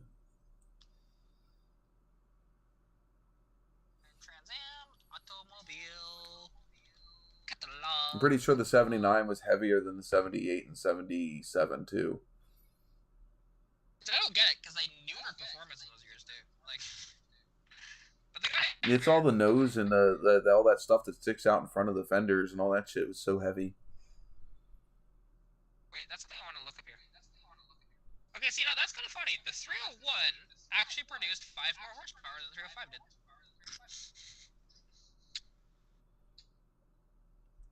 Let's go. Okay, that's 301. 66, that'd be... Yeah, that's the 400. It'd be either the 403 or the 400. Okay, so 3,662 pounds compared to... basically... The Nova was 32. Well, it's 3388 with the 305 and the automatic. So 3388 and... Like 300 pounds heavier? Basically, yeah. Actually, a little over 300 pounds, yeah. Just a little over. So, well, it depends because both the RS and the SS is the RS is the appearance package, SS is the performance package. Yeah, see, I only looked up 77 Nova, and it's just the base ones. It does show like different engine options, whatever else, and what weights they were and stuff like that. Like Automobile Catalog, it's a fantastic resource because it tells you basically everything. I love it.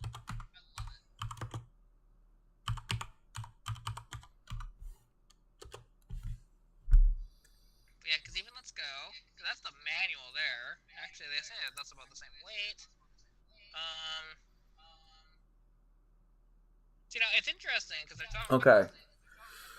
So you could get the RS could be available on any engine, or on any package. RS is strictly an appearance package. It included hidden headlights, and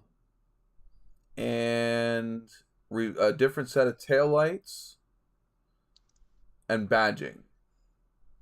Yeah, and the SS was the 350 or 396. You could not get an SS. Oh wait, with the Power Glide. But you couldn't get it with a small engine. It had to be the 350 or the 396. Yeah, and actually, talking about Harvey's comment here, because he mentions Gen 1 Camaro could be had as an RSSS with a 250 Power Glide, I think, and that's not correct. No, because I don't think they offered the Power Glide in those cars. No, they did. You could get a 250 with a Glide. 100% you could. Just like in the Chevelle. Yeah, only on the 6-cylinder models. Yeah.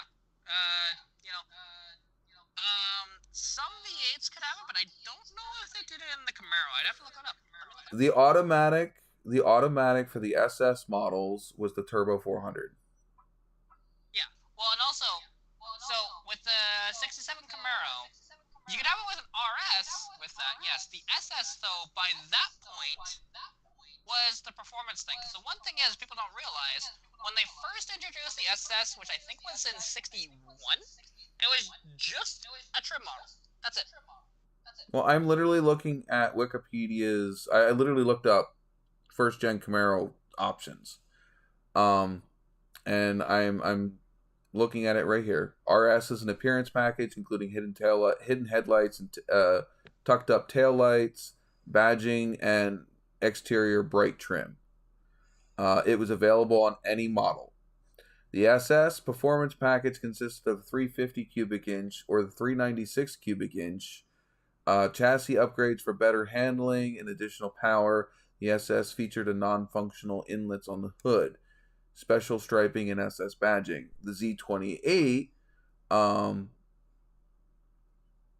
to further modify that to complete the SCCA Trans Am series, included solid lifter 302, the 4-speed transmission, power disc brakes, and 2 wide skunk stripes down the hood and trunk lid.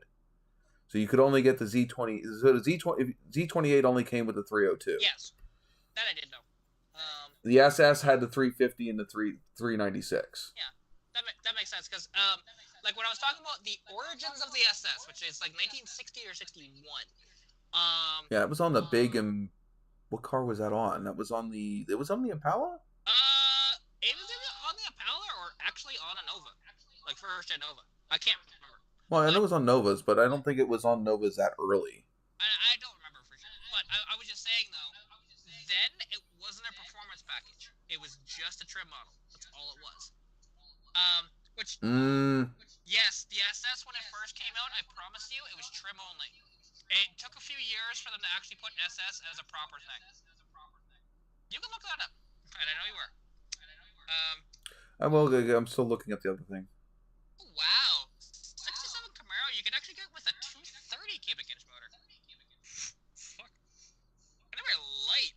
Wow, I didn't realize the Camaro was that light. 2,899 pounds with the inline 6 and the 3-speed manual.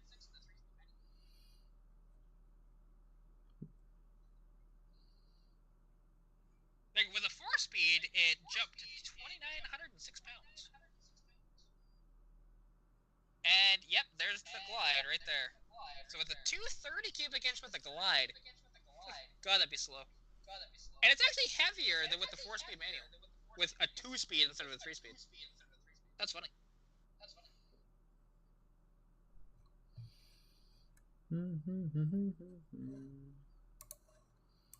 God, that would just be such a pig. And there's a 250.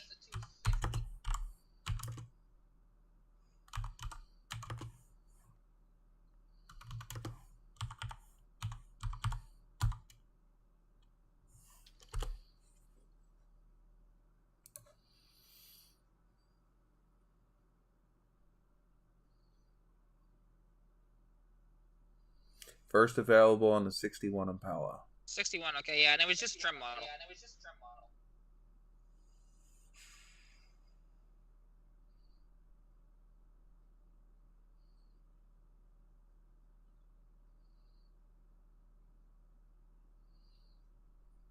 Nope, was not. Package included the Super Sport trim for both the interior and the exterior, chassis reinforcements, stronger springs, shocks, power brakes, spinner wheel covers, and narrow band white wall tires. So it was a chassis. It was a suspension and trim package. It just was not an engine package. Okay, that makes sense. And okay, this is something we're just reading up on. Which still considers it a performance package. Yeah, technically that would be a performance package. Yeah, that would be correct. I just didn't know that. I didn't know that they did chassis reinforcements and stuff like that. That's why we look shit up. Now, here's something because not everybody's perfect. So looking up because technically in 1976, the SS was strictly just a trim package on the Nova. That makes sense. Yeah. It was badging and things like that only. I think it had some gauges that came with it, but nothing of an actual performance advantage. Now, because here's something, and I never realized. Now, it was for Europe export only for the 67 Camaro. You could actually, again, for Europe, for this, so it's a little different, because they never put the 283 in a Camaro, period. And the first gen, 327 was basically your base. But you could get it with a 283 and a Glide. That's interesting. Very interesting.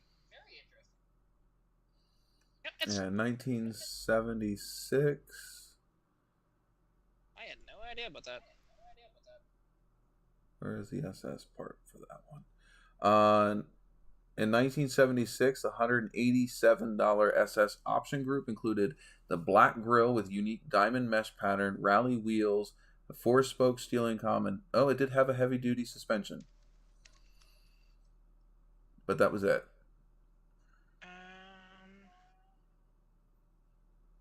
There was no SS in 77. See now, because something he just said, the first gen Nova Chevy, 4 and 6 cylinder. Yeah, the first gen Nova, which I didn't want to go Chevy 2. I just wanted the Nova from 1960. Chevy 2 is considered the first Nova. Oh, see, I always thought that they had the Nova, then they had the Chevy 2 after. I didn't realize that.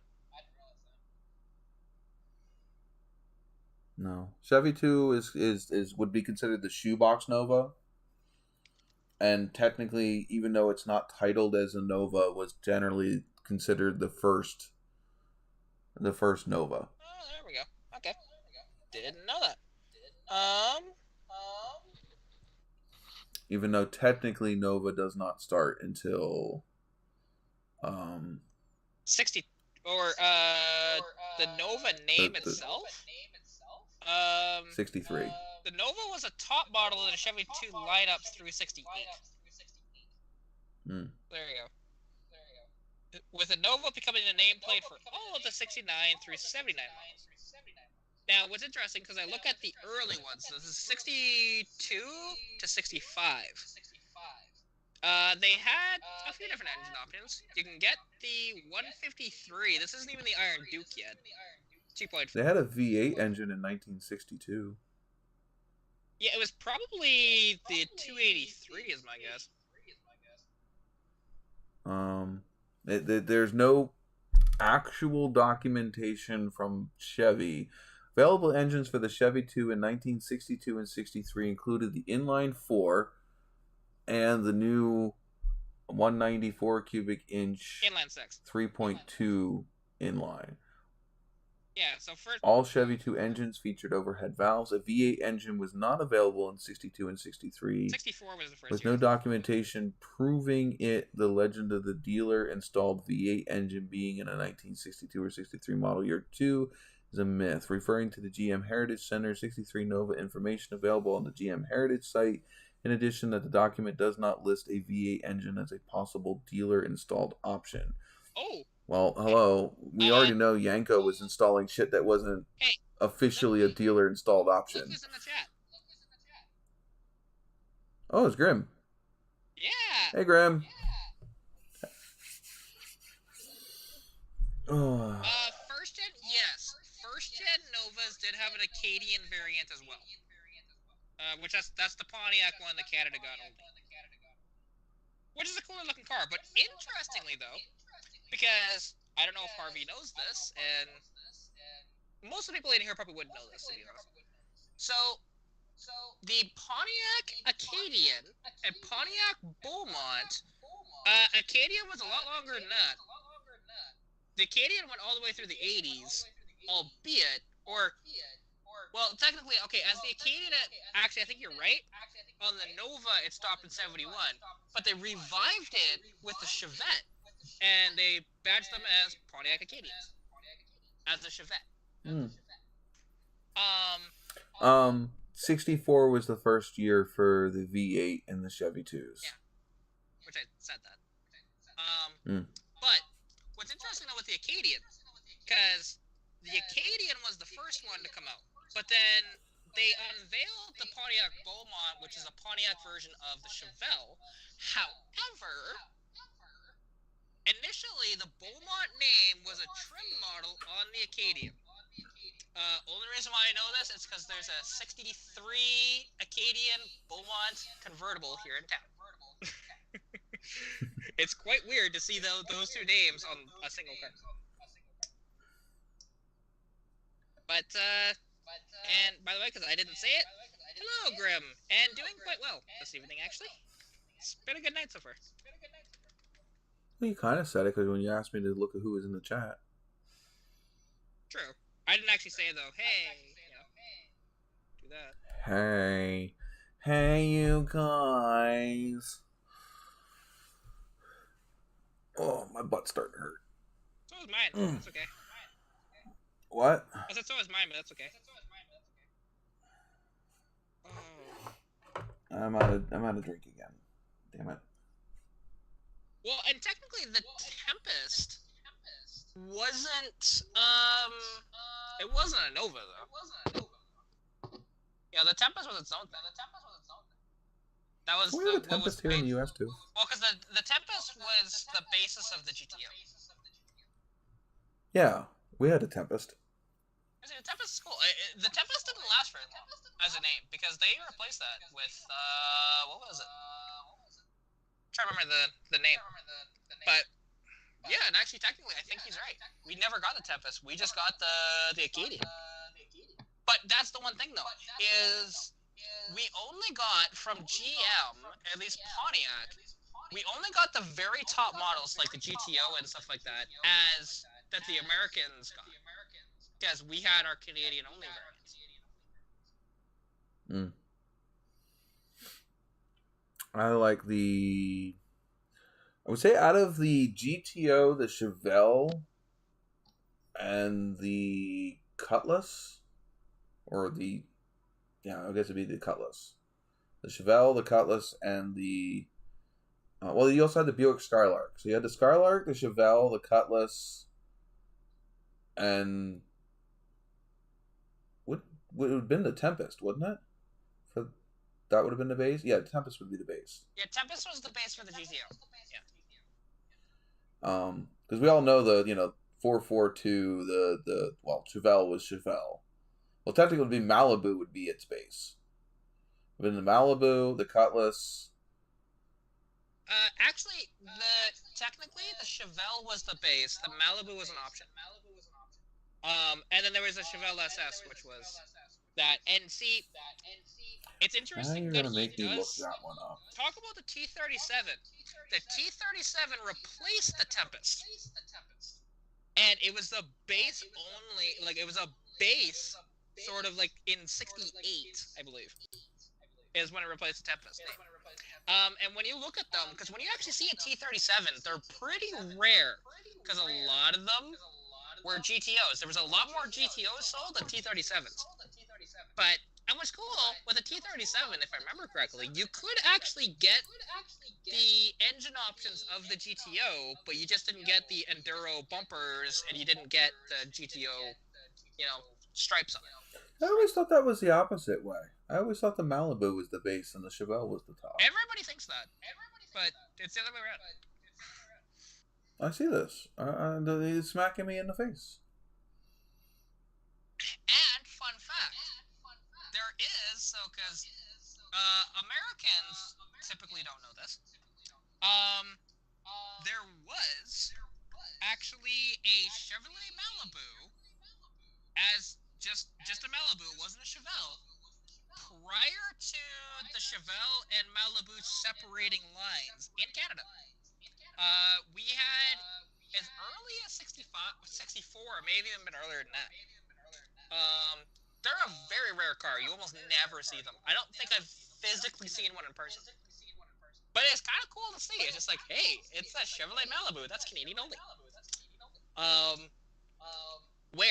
Because you guys didn't get in 1978, they downsized it, and Malibu became the name.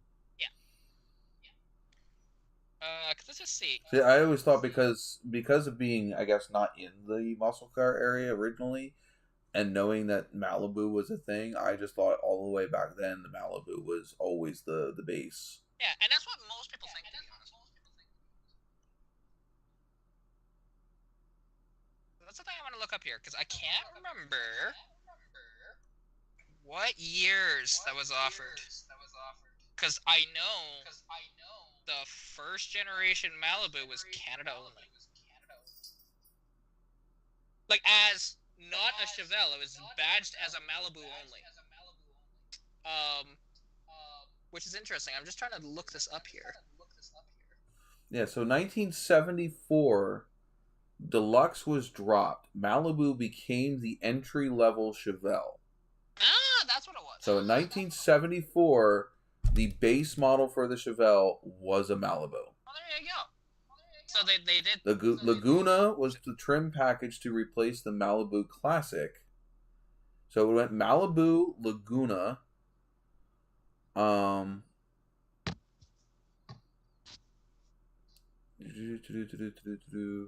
So yeah, that was it. The Malibu and the Laguna. Interesting. And then also, one that's just above that because it was an option on the Lagunas themselves. Because I believe there was the Laguna SS and there was the Laguna S3, I believe.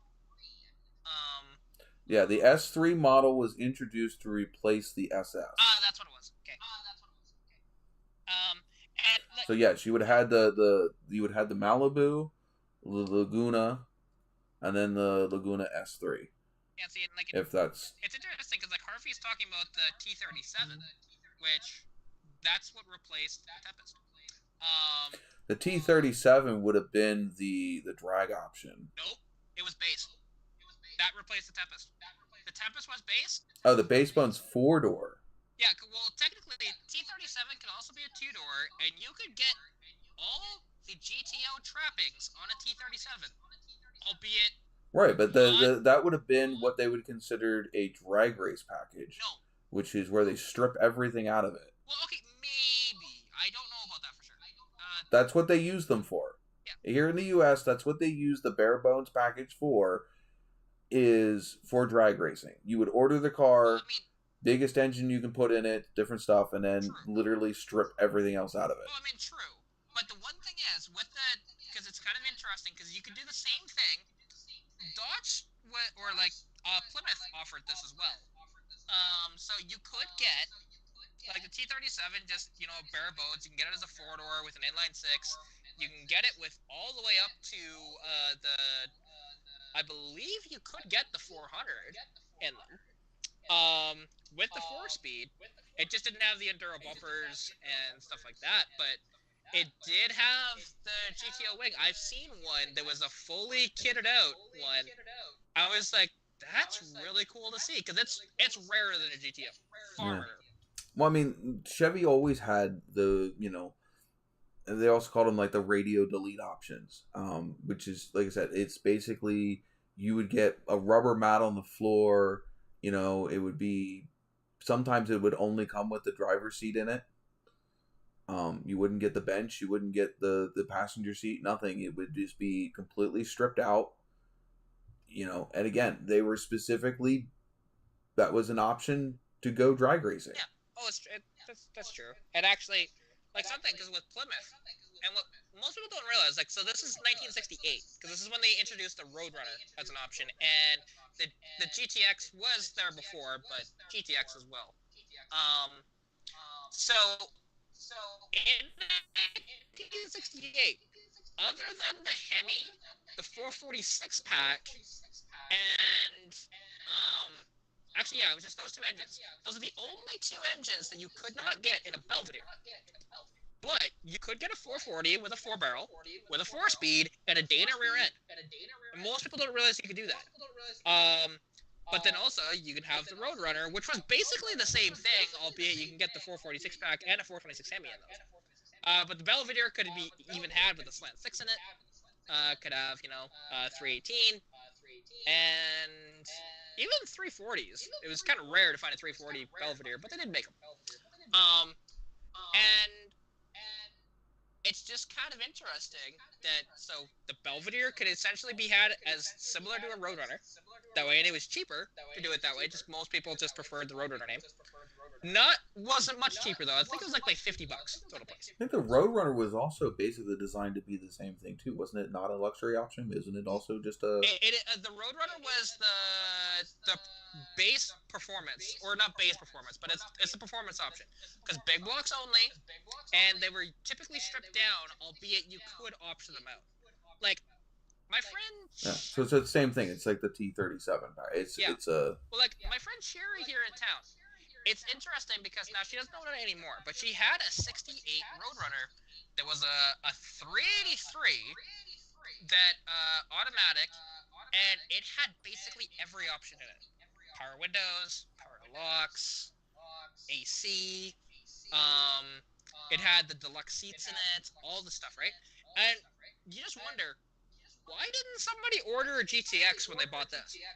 Because literally, it's pretty much a GTX. Because they like the Roadrunner name. And there's that, but it's just kind of interesting. Plus, it also had the little cartoon character on it. Yeah, oh for sure. And it probably would have been cheaper to order the Roadrunner fully kitted out as opposed to a GTX. But it's just kind of interesting, you know, that way.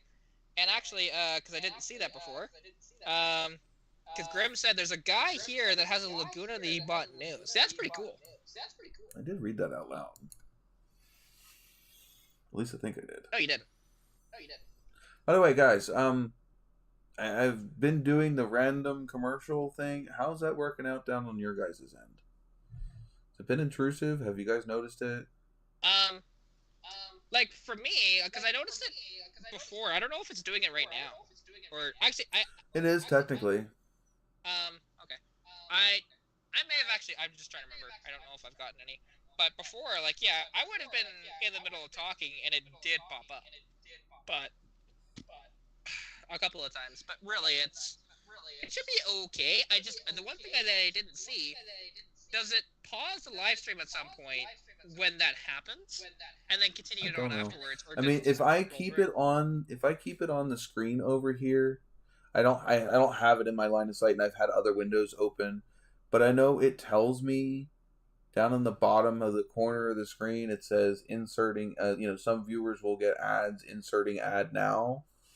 If I were to pay attention to that, I could have that as a spot where we don't talk for a little bit, but I never pay attention to it. I mean, the phone, my phone going off or my watch going off to tell me to insert an ad, I can say, okay, it's about that time to insert an ad. Let me wait for somebody to stop talking and then put it in. And,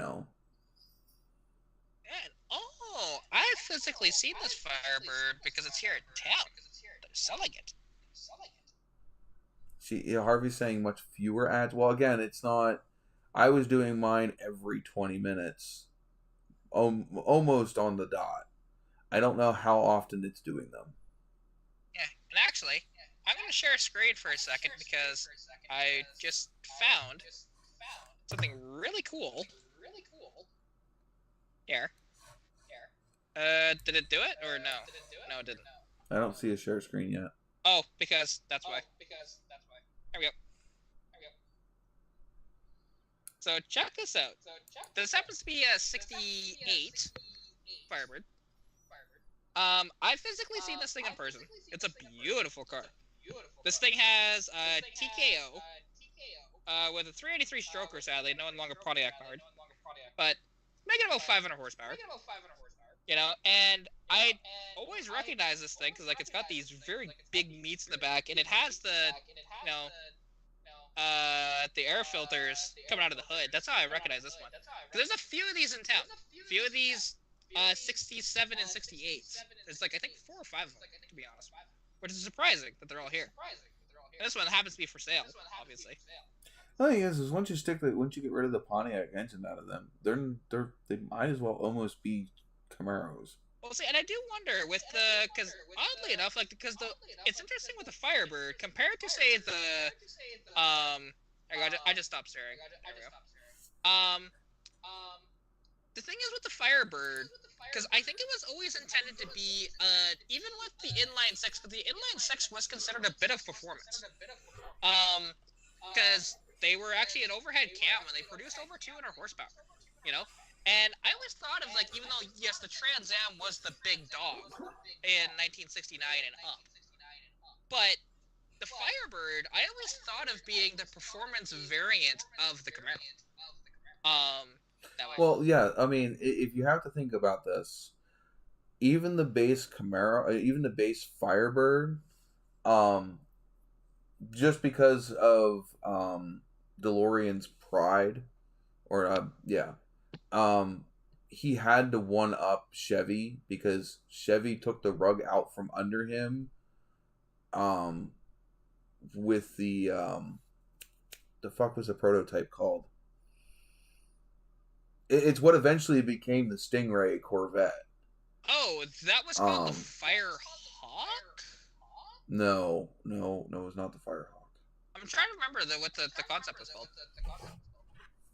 I know. Brad would know. I Brad, if he's still here. I know, but I can't remember. To be honest. But it's because I've seen it before. Unless it was called the Firebird, to be honest, because it may have been. as the concept car, but I don't remember for sure. There used to be a show actually on. It's probably still around. It's just I don't get the channel anymore. On Smithsonian, where they looked at just concept cars and Banshee. Banshee. That's what it was called. Yes. Because there it is. Tell me that is not a freaking what they turned the Corvette into. Well, it's interesting because when you look at that, because yes, they did sort of rob that for the C3.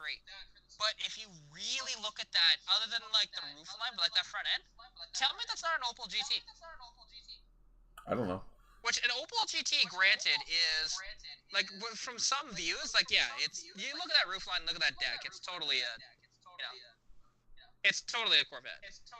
But they stole it. Yeah, they did. Because that's not what Corvettes looked like when that came out. Yeah. Well, and actually something. This is something, and again, you probably don't know about this, because the AMC AMX3, which I'm gonna show you, this really wild thing, and I actually did make a few of these. They're very, very rare, and they happen to be mid-engine because they look similar. I don't know. Well, to go while you're finding that, to finish off the topic that we started when I found that, yes, DeLorean had it out for Chevy when Chevy did that, and so DeLorean always had to one-up the Camaro. So they normally always had a better suspension, some trick up their sleeve, even the base cars, to one-up Camaro. Yeah, makes sense. Because he was pissed off that he wanted the Corvette chassis. And Chevy said, no, you can't. Well, GM said, no, you can't have anything that would compete with our Corvette. And so they said, you can play with this F-body chassis. That's what you can have. Which I do find it funny that they said, hey, nobody can compete with a Corvette. Yet the Buick Grand National was way faster than the Corvette in the 80s. But that was way after. I mean, The thing is DeLorean already whooped the Corvette's butt with the Firebird. Yeah. Oh yeah, that's true. And that's what he set out to do. So by the time the Grand National came out, that's long. I mean, we were talking about it's the mid '60s that GM did not want anything competing with the Corvette. In fact, they still don't really want anything competing with the Corvette in GM's lineup. Yeah, to this day, they definitely don't. And it's kind of interesting. I understand why, but it's one of these things. Like, because it's interesting. So AMC, as we all know, was kind of a cash-strapped sort of company through the 60s and through the 70s especially. And the one thing is, they actually produced this, and it was only as a concept car, but they did make 5 of them, and people have made them legal to drive on the road. There's a few of them around. I think there's only 5 total. But, actually, I'll just share a screen really quick. Check this thing out. Now, this would have demolished everything on the road. It kind of looks like the Ford. What, you're talking about the Pantera? Well, it's Ford powered, but the Pantera. Yeah, it definitely looks a lot like De Tomaso. I actually think it looks more like the Mangusta as opposed to the Pantera, but regardless, it really does. These were mid-engine. They had the 390 cubic inch motor in them, and they only weighed 3,000 pounds. Could you imagine if they actually were able to mass produce this car, and the Corvettes would have just been something of the past? Well, considering Corvette was trying all the way back then to go mid-engine and couldn't figure it out. Yeah. Oh, for sure. Because even like. Actually, I'll just stop sharing there. Because something with because this is the AMX3. That's just what they called it. And the thing is, though, if you look at the original AMX, which came out in '68, the original AMX, they just took a Javelin, they cut the back end off of it, and they made it a 2-seater. Right? And they only offered it with the bigger cubic inch engines, which it was 343, 390, or 401 only in the AMX, compared to the Javelin, you can go all the way down to a 290, which, fun fact, it's the same block from 290 to 401. So just like the Pontiac engines, one block. Yep. Exactly. Now, the thing is, when they did that, it beat the ever-living hell out of the Corvette. In almost every category, it was faster, it handled better, and overall, apparently, just a much better car. And well, I mean, and I think that GM's own thing about nothing competes with the Corvette is what kept the Corvette back. Oh, definitely. It had nothing. It had nothing to compete against, so they had nothing to innovate. You know, they had nothing to push them. I mean, what is the best way to improve? Competition. Yeah. Oh, for sure. And actually, there we go. I found a picture of the ass end here. Hang on, I'll share screen again. 1 second. There we go. So, and again, just look at that. That's a really pretty car. Right? It's too bad that they just were cash strapped and they could not build this properly. Because you can even see, like, if anybody knows anything about AMCs, that is straight out of, they use this exact door handle here right through the damn Hornet and the Gremlin in the 70s. You know, they didn't change that. That a lot of AMCs have that exact door handle. And these were made cheap. Isn't that a Dodge thing? That door handle? It may have been, too, to be honest. These were, gotta remember, they were pieced together, too. Like, yeah. Well, I mean, AMC just grabbed up, like, old stock from all kinds of different companies. Yeah, because, like, you know, the motors, they were always AMC engines, although, at one point, they did happen to adopt the Iron Duke for a bit, and I don't know why, but they did. And it's just, oh, God, I love these cars. And I would love to see one in person. But again, there's only 5. So, and, you know, will I ever get the opportunity? I doubt it. Harvey says they're not Dodge. What? I'm guessing the door handles. No, I think they may have been AMC specific. I stopped sharing. He also says the Cosworth Vega would outdo it. If or what? Hang on, let me. Outdo what though? I'm guessing that AMC. Oh hell no! Oh hell no! Are you kidding me? I've driven a Cosworth Vega. They are quick. They're not fast. They're not fast at all. Because the thing is, a Cosworth Vega only makes 105 horsepower. 110 maybe. Well, the 80s Cherokees were still AMC, so that would be where the Iron Duke went. Yeah, and if he's talking about the Iron Cherokees. Duke, yeah, that might be what it is, and like that's what he's talking about. Because and it's interesting because with the Cosworth Vega, because like I said, I've driven one. I know exactly how they go. They're fun. And by the way, I did stop sharing my screen. So. I just noticed. Okay, I did mention it. Your screen is over here, and you're out of my line of sight. I'm kind of watching over here, and I didn't pay attention. Now, and I'm trying to figure. I'm listening to my cats raid my Jess's dinner leftovers out in the other, and I can't defend it. They're getting hamburger mac and cheese for dinner. And it's probably my fat ass Scarlet. Because now I do want to see what he's talking about with the Cherokee running a Chevy engine. I remember that. Or at least he said 2.8, which that's not an Iron Duke. Iron Duke's 2. Well, geez, in 1975, almost anything would spank a Corvette. Oh yes. The Cosworth Vega smoked the Corvette, but it was also almost as expensive as a Corvette. The Cosworth Vega, which had a dual overhead cam, inline 4, which only produced, it was 110 horsepower, but it was only like 2,500 pounds. Very light. And where the Corvette was over 3,000 pounds, and only had about 150 horsepower if it was lucky. And the one thing is, in the Vega, because there was only 2 options in the Vega. One was a 5-speed manual transmission, which most of them had. And the second is a limited slip differential. That's it. They actually have They all have 373 gears in the back, and they were within $50 of the base price of a Corvette. You know, like there's a reason why they only made them for 2 years, or 2 or 3 years. I think it was 2.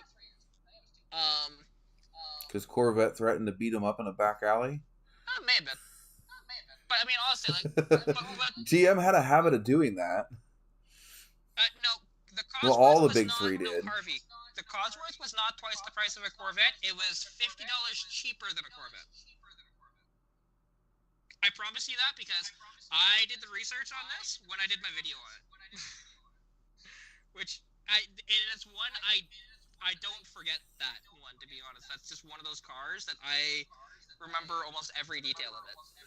Plus, I'm still friends with the guy that owns it, so.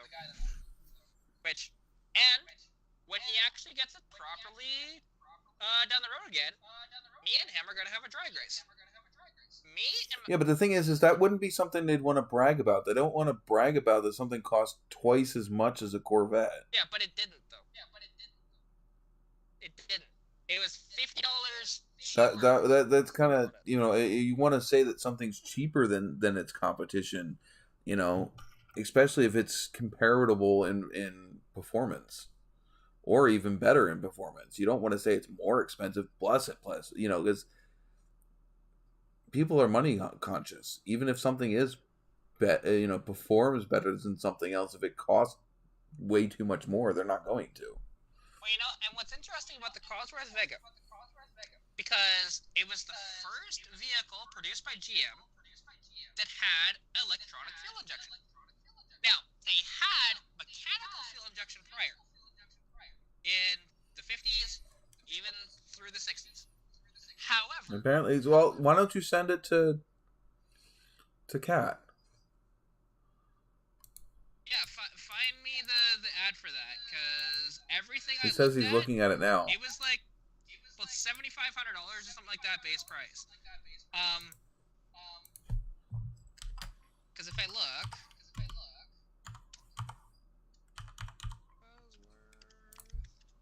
there you go. So just look that up. Go on Wikipedia right now. Not necessarily. I mean, it's not a ugly car, but it's kind of looks like a smooshed Camaro or Firebird. Oh, the Vega, yeah. And they're a fun little car because they only had the Cosworth only had the dual overhead cam 122 cubic inch motor. Little tiny wheels. Oh yeah. And see, the one thing is because Little. they wanted this thing to be produced far earlier, but they just couldn't get there.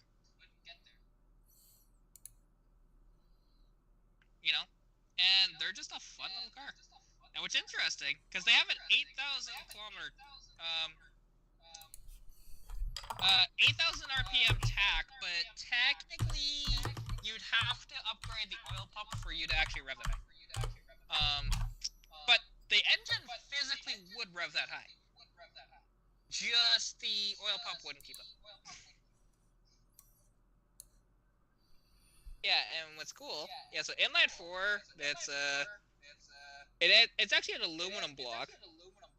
16 valve cylinder head with dual overhead camshafts. Let's see here. It was 60 pounds lighter than the single overhead cam Vega engine. It develops maximum power at 5,600 RPM, and it redlines at 65, but technically you could rev it higher than that.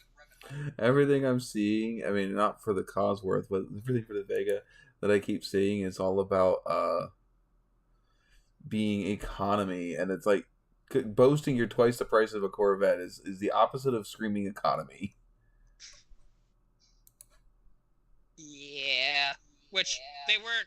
Because I do want to see, if you. I mean, they're boasting about the twin cam, but yeah, it was never twice the price of a Corvette. Hey, I have a Vega in this room.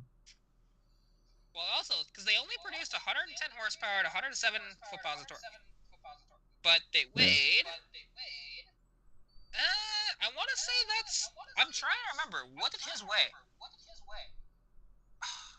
I have to talk to him again. What does his Cosworth weigh? Because this says 2,760, but I'm pretty sure we weighed it and it was lighter than that. Yeah, I have the Green Elephant. Green Elephant. If you know what that car is.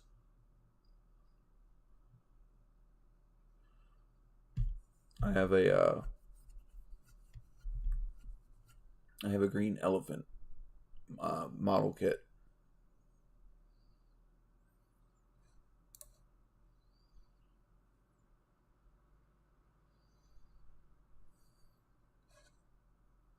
Yeah, I'm not finding it. Yeah, I think he was just mistaken, to be honest. Because I do remember looking this up. It was within $50 of the Corvette. It was just $50 cheaper than the Corvette. Now, with options, I think it would actually push it to the same price as a Corvette, or even a little bit over. But base price of a Corvette, that's, 305, no option Corvette.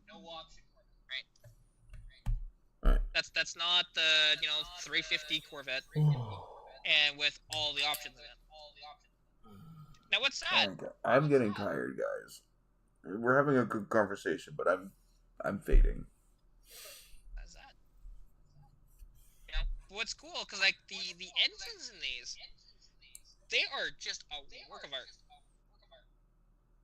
What, in the Vegas? In this Vega, here, I'll share screen right now.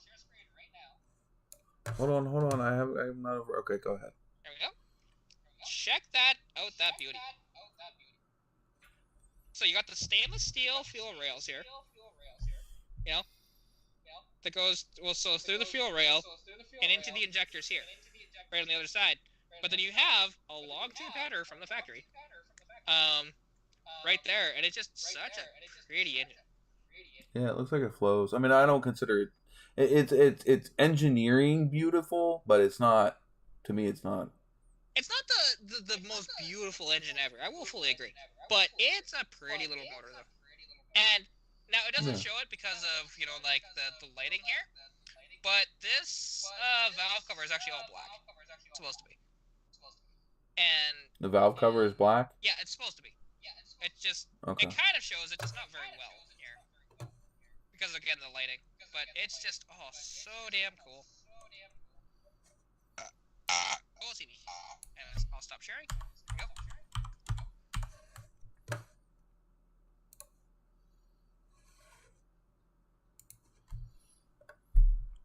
we go. I mean, see, I have pictures of it here, not so pretty. Well, if the top of the valve cover is black. I mean, it's not pretty. It's just not. Or I'll send it to you.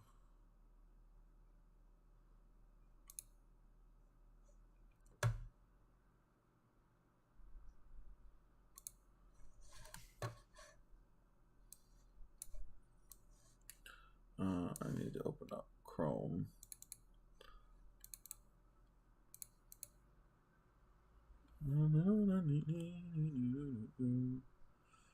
Switch profiles.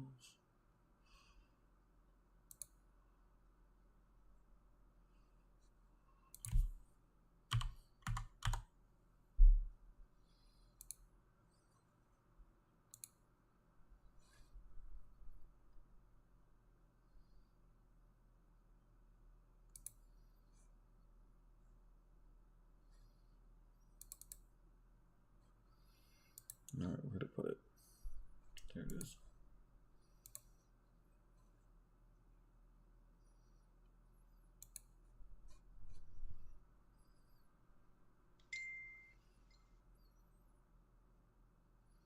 Oh, there you go. See, that's looking better. And you can see, like, the stainless steel headers on it. And, it's a pretty looking engine. Like, it's not the most beautiful thing ever. But for what those exhausts are air tubes? Yeah, I mean, it's still a header, but it's pretty, and it's a fun car to drive. Because does it produce a lot of power? No, it produces 110 horsepower. There you go. That makes more sense. Yeah, one Vega for the price of two. Yeah, it was double the base price of a regular Vega. That makes sense. And, just a really cool, fun car. And Oh my god, they stole the engine tune from fucking the machine turned dash from the Firebird, the Trans Am. oh yeah, I mean, it looks like a mini Trans Am. That's what it looks like. and basically that's what it was. Although technically the Pontiac Astra was the mini Trans Am, because you look at it and you're just like, oh, definitely, because that's the Pontiac. The Pontiac taillights. You had the Pontiac front end on it. I'm staring at one that looks like a Pontiac Trans Am SE. All black with gold pinstriping. The Cosworth Vega. Yeah. Well, actually, those tubes over the valve cover are for the injectors. Because you can see where the injectors actually are on top of that motor. This picture doesn't have them in it. Because you can see those injectors are right there. And then it goes down into, because that's the fuel rail, and then it comes up. It just happens to be, it's interesting because they're bolted into the headers, which is interesting.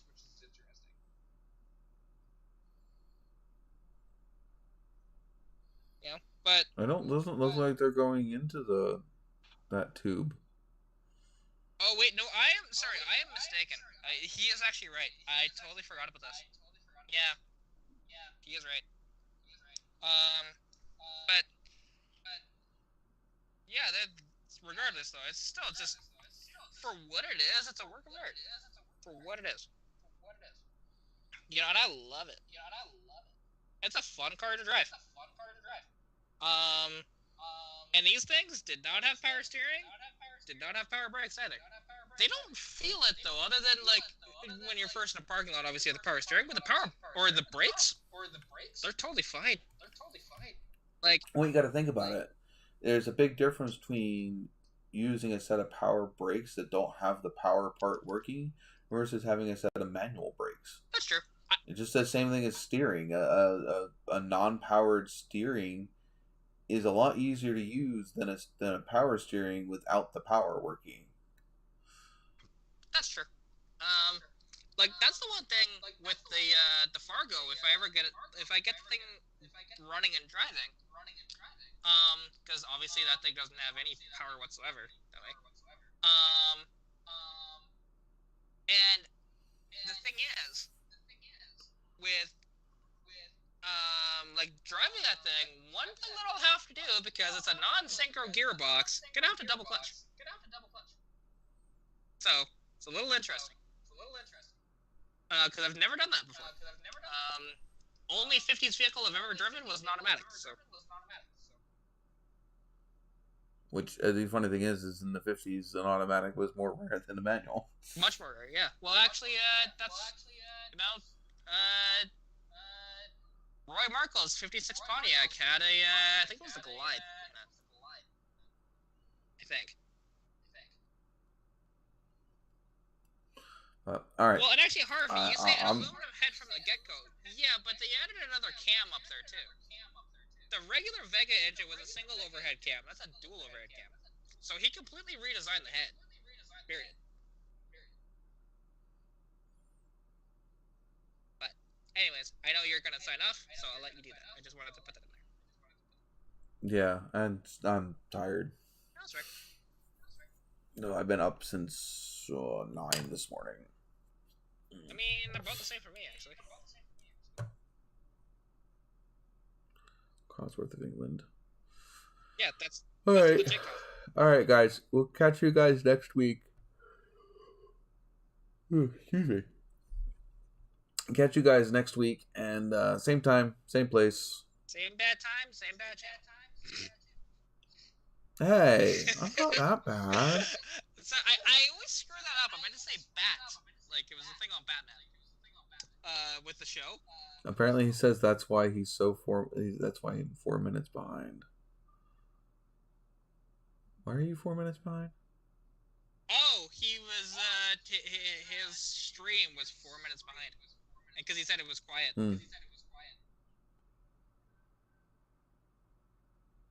That's funny. Yeah, let's see. Can I get in one last gamble? Go ahead, get your last gambles in. I'm trying. They both got theirs. Let's just see. Am I within enough time? Bradley catches up with the live just for me to end it. Oh, I'm 131 seconds. Okay, no worries. You can end it. Almost 6 mil. Oh yeah, way to go, Harvey.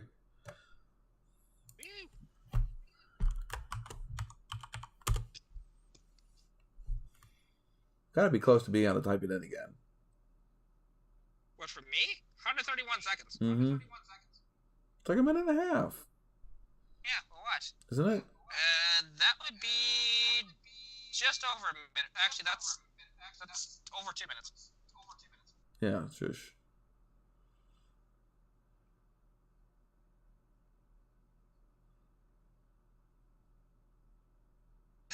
Harvey's in second. By a good bit. How was Harvey in second? What? How did that happen? I have no idea. I don't remember. You obviously gave away way too many points. Wait, got your dad sleeping in your driveway? Why is he not in the house? I'm assuming he fell asleep in the truck, is my guess. Yeah, so 54 seconds, rip. You still got like a minute. Supposed to stall for another minute? Yeah. Just tap dance. Well, we gotta figure out why his dad's sleeping in the driveway instead of in the house. You don't leave your bereaving dad out in the driveway.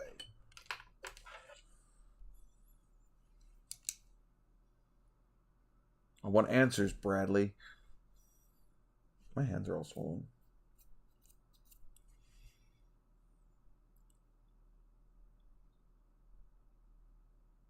Oh, okay. Alone time. Got it. Never mind. If the trucks are shaking, don't go knocking.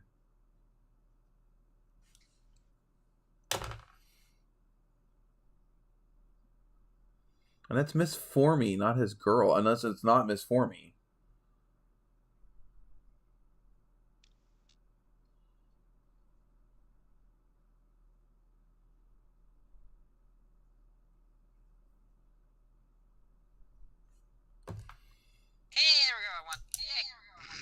Okay. Everybody else done gambling? Yeah, everybody's done.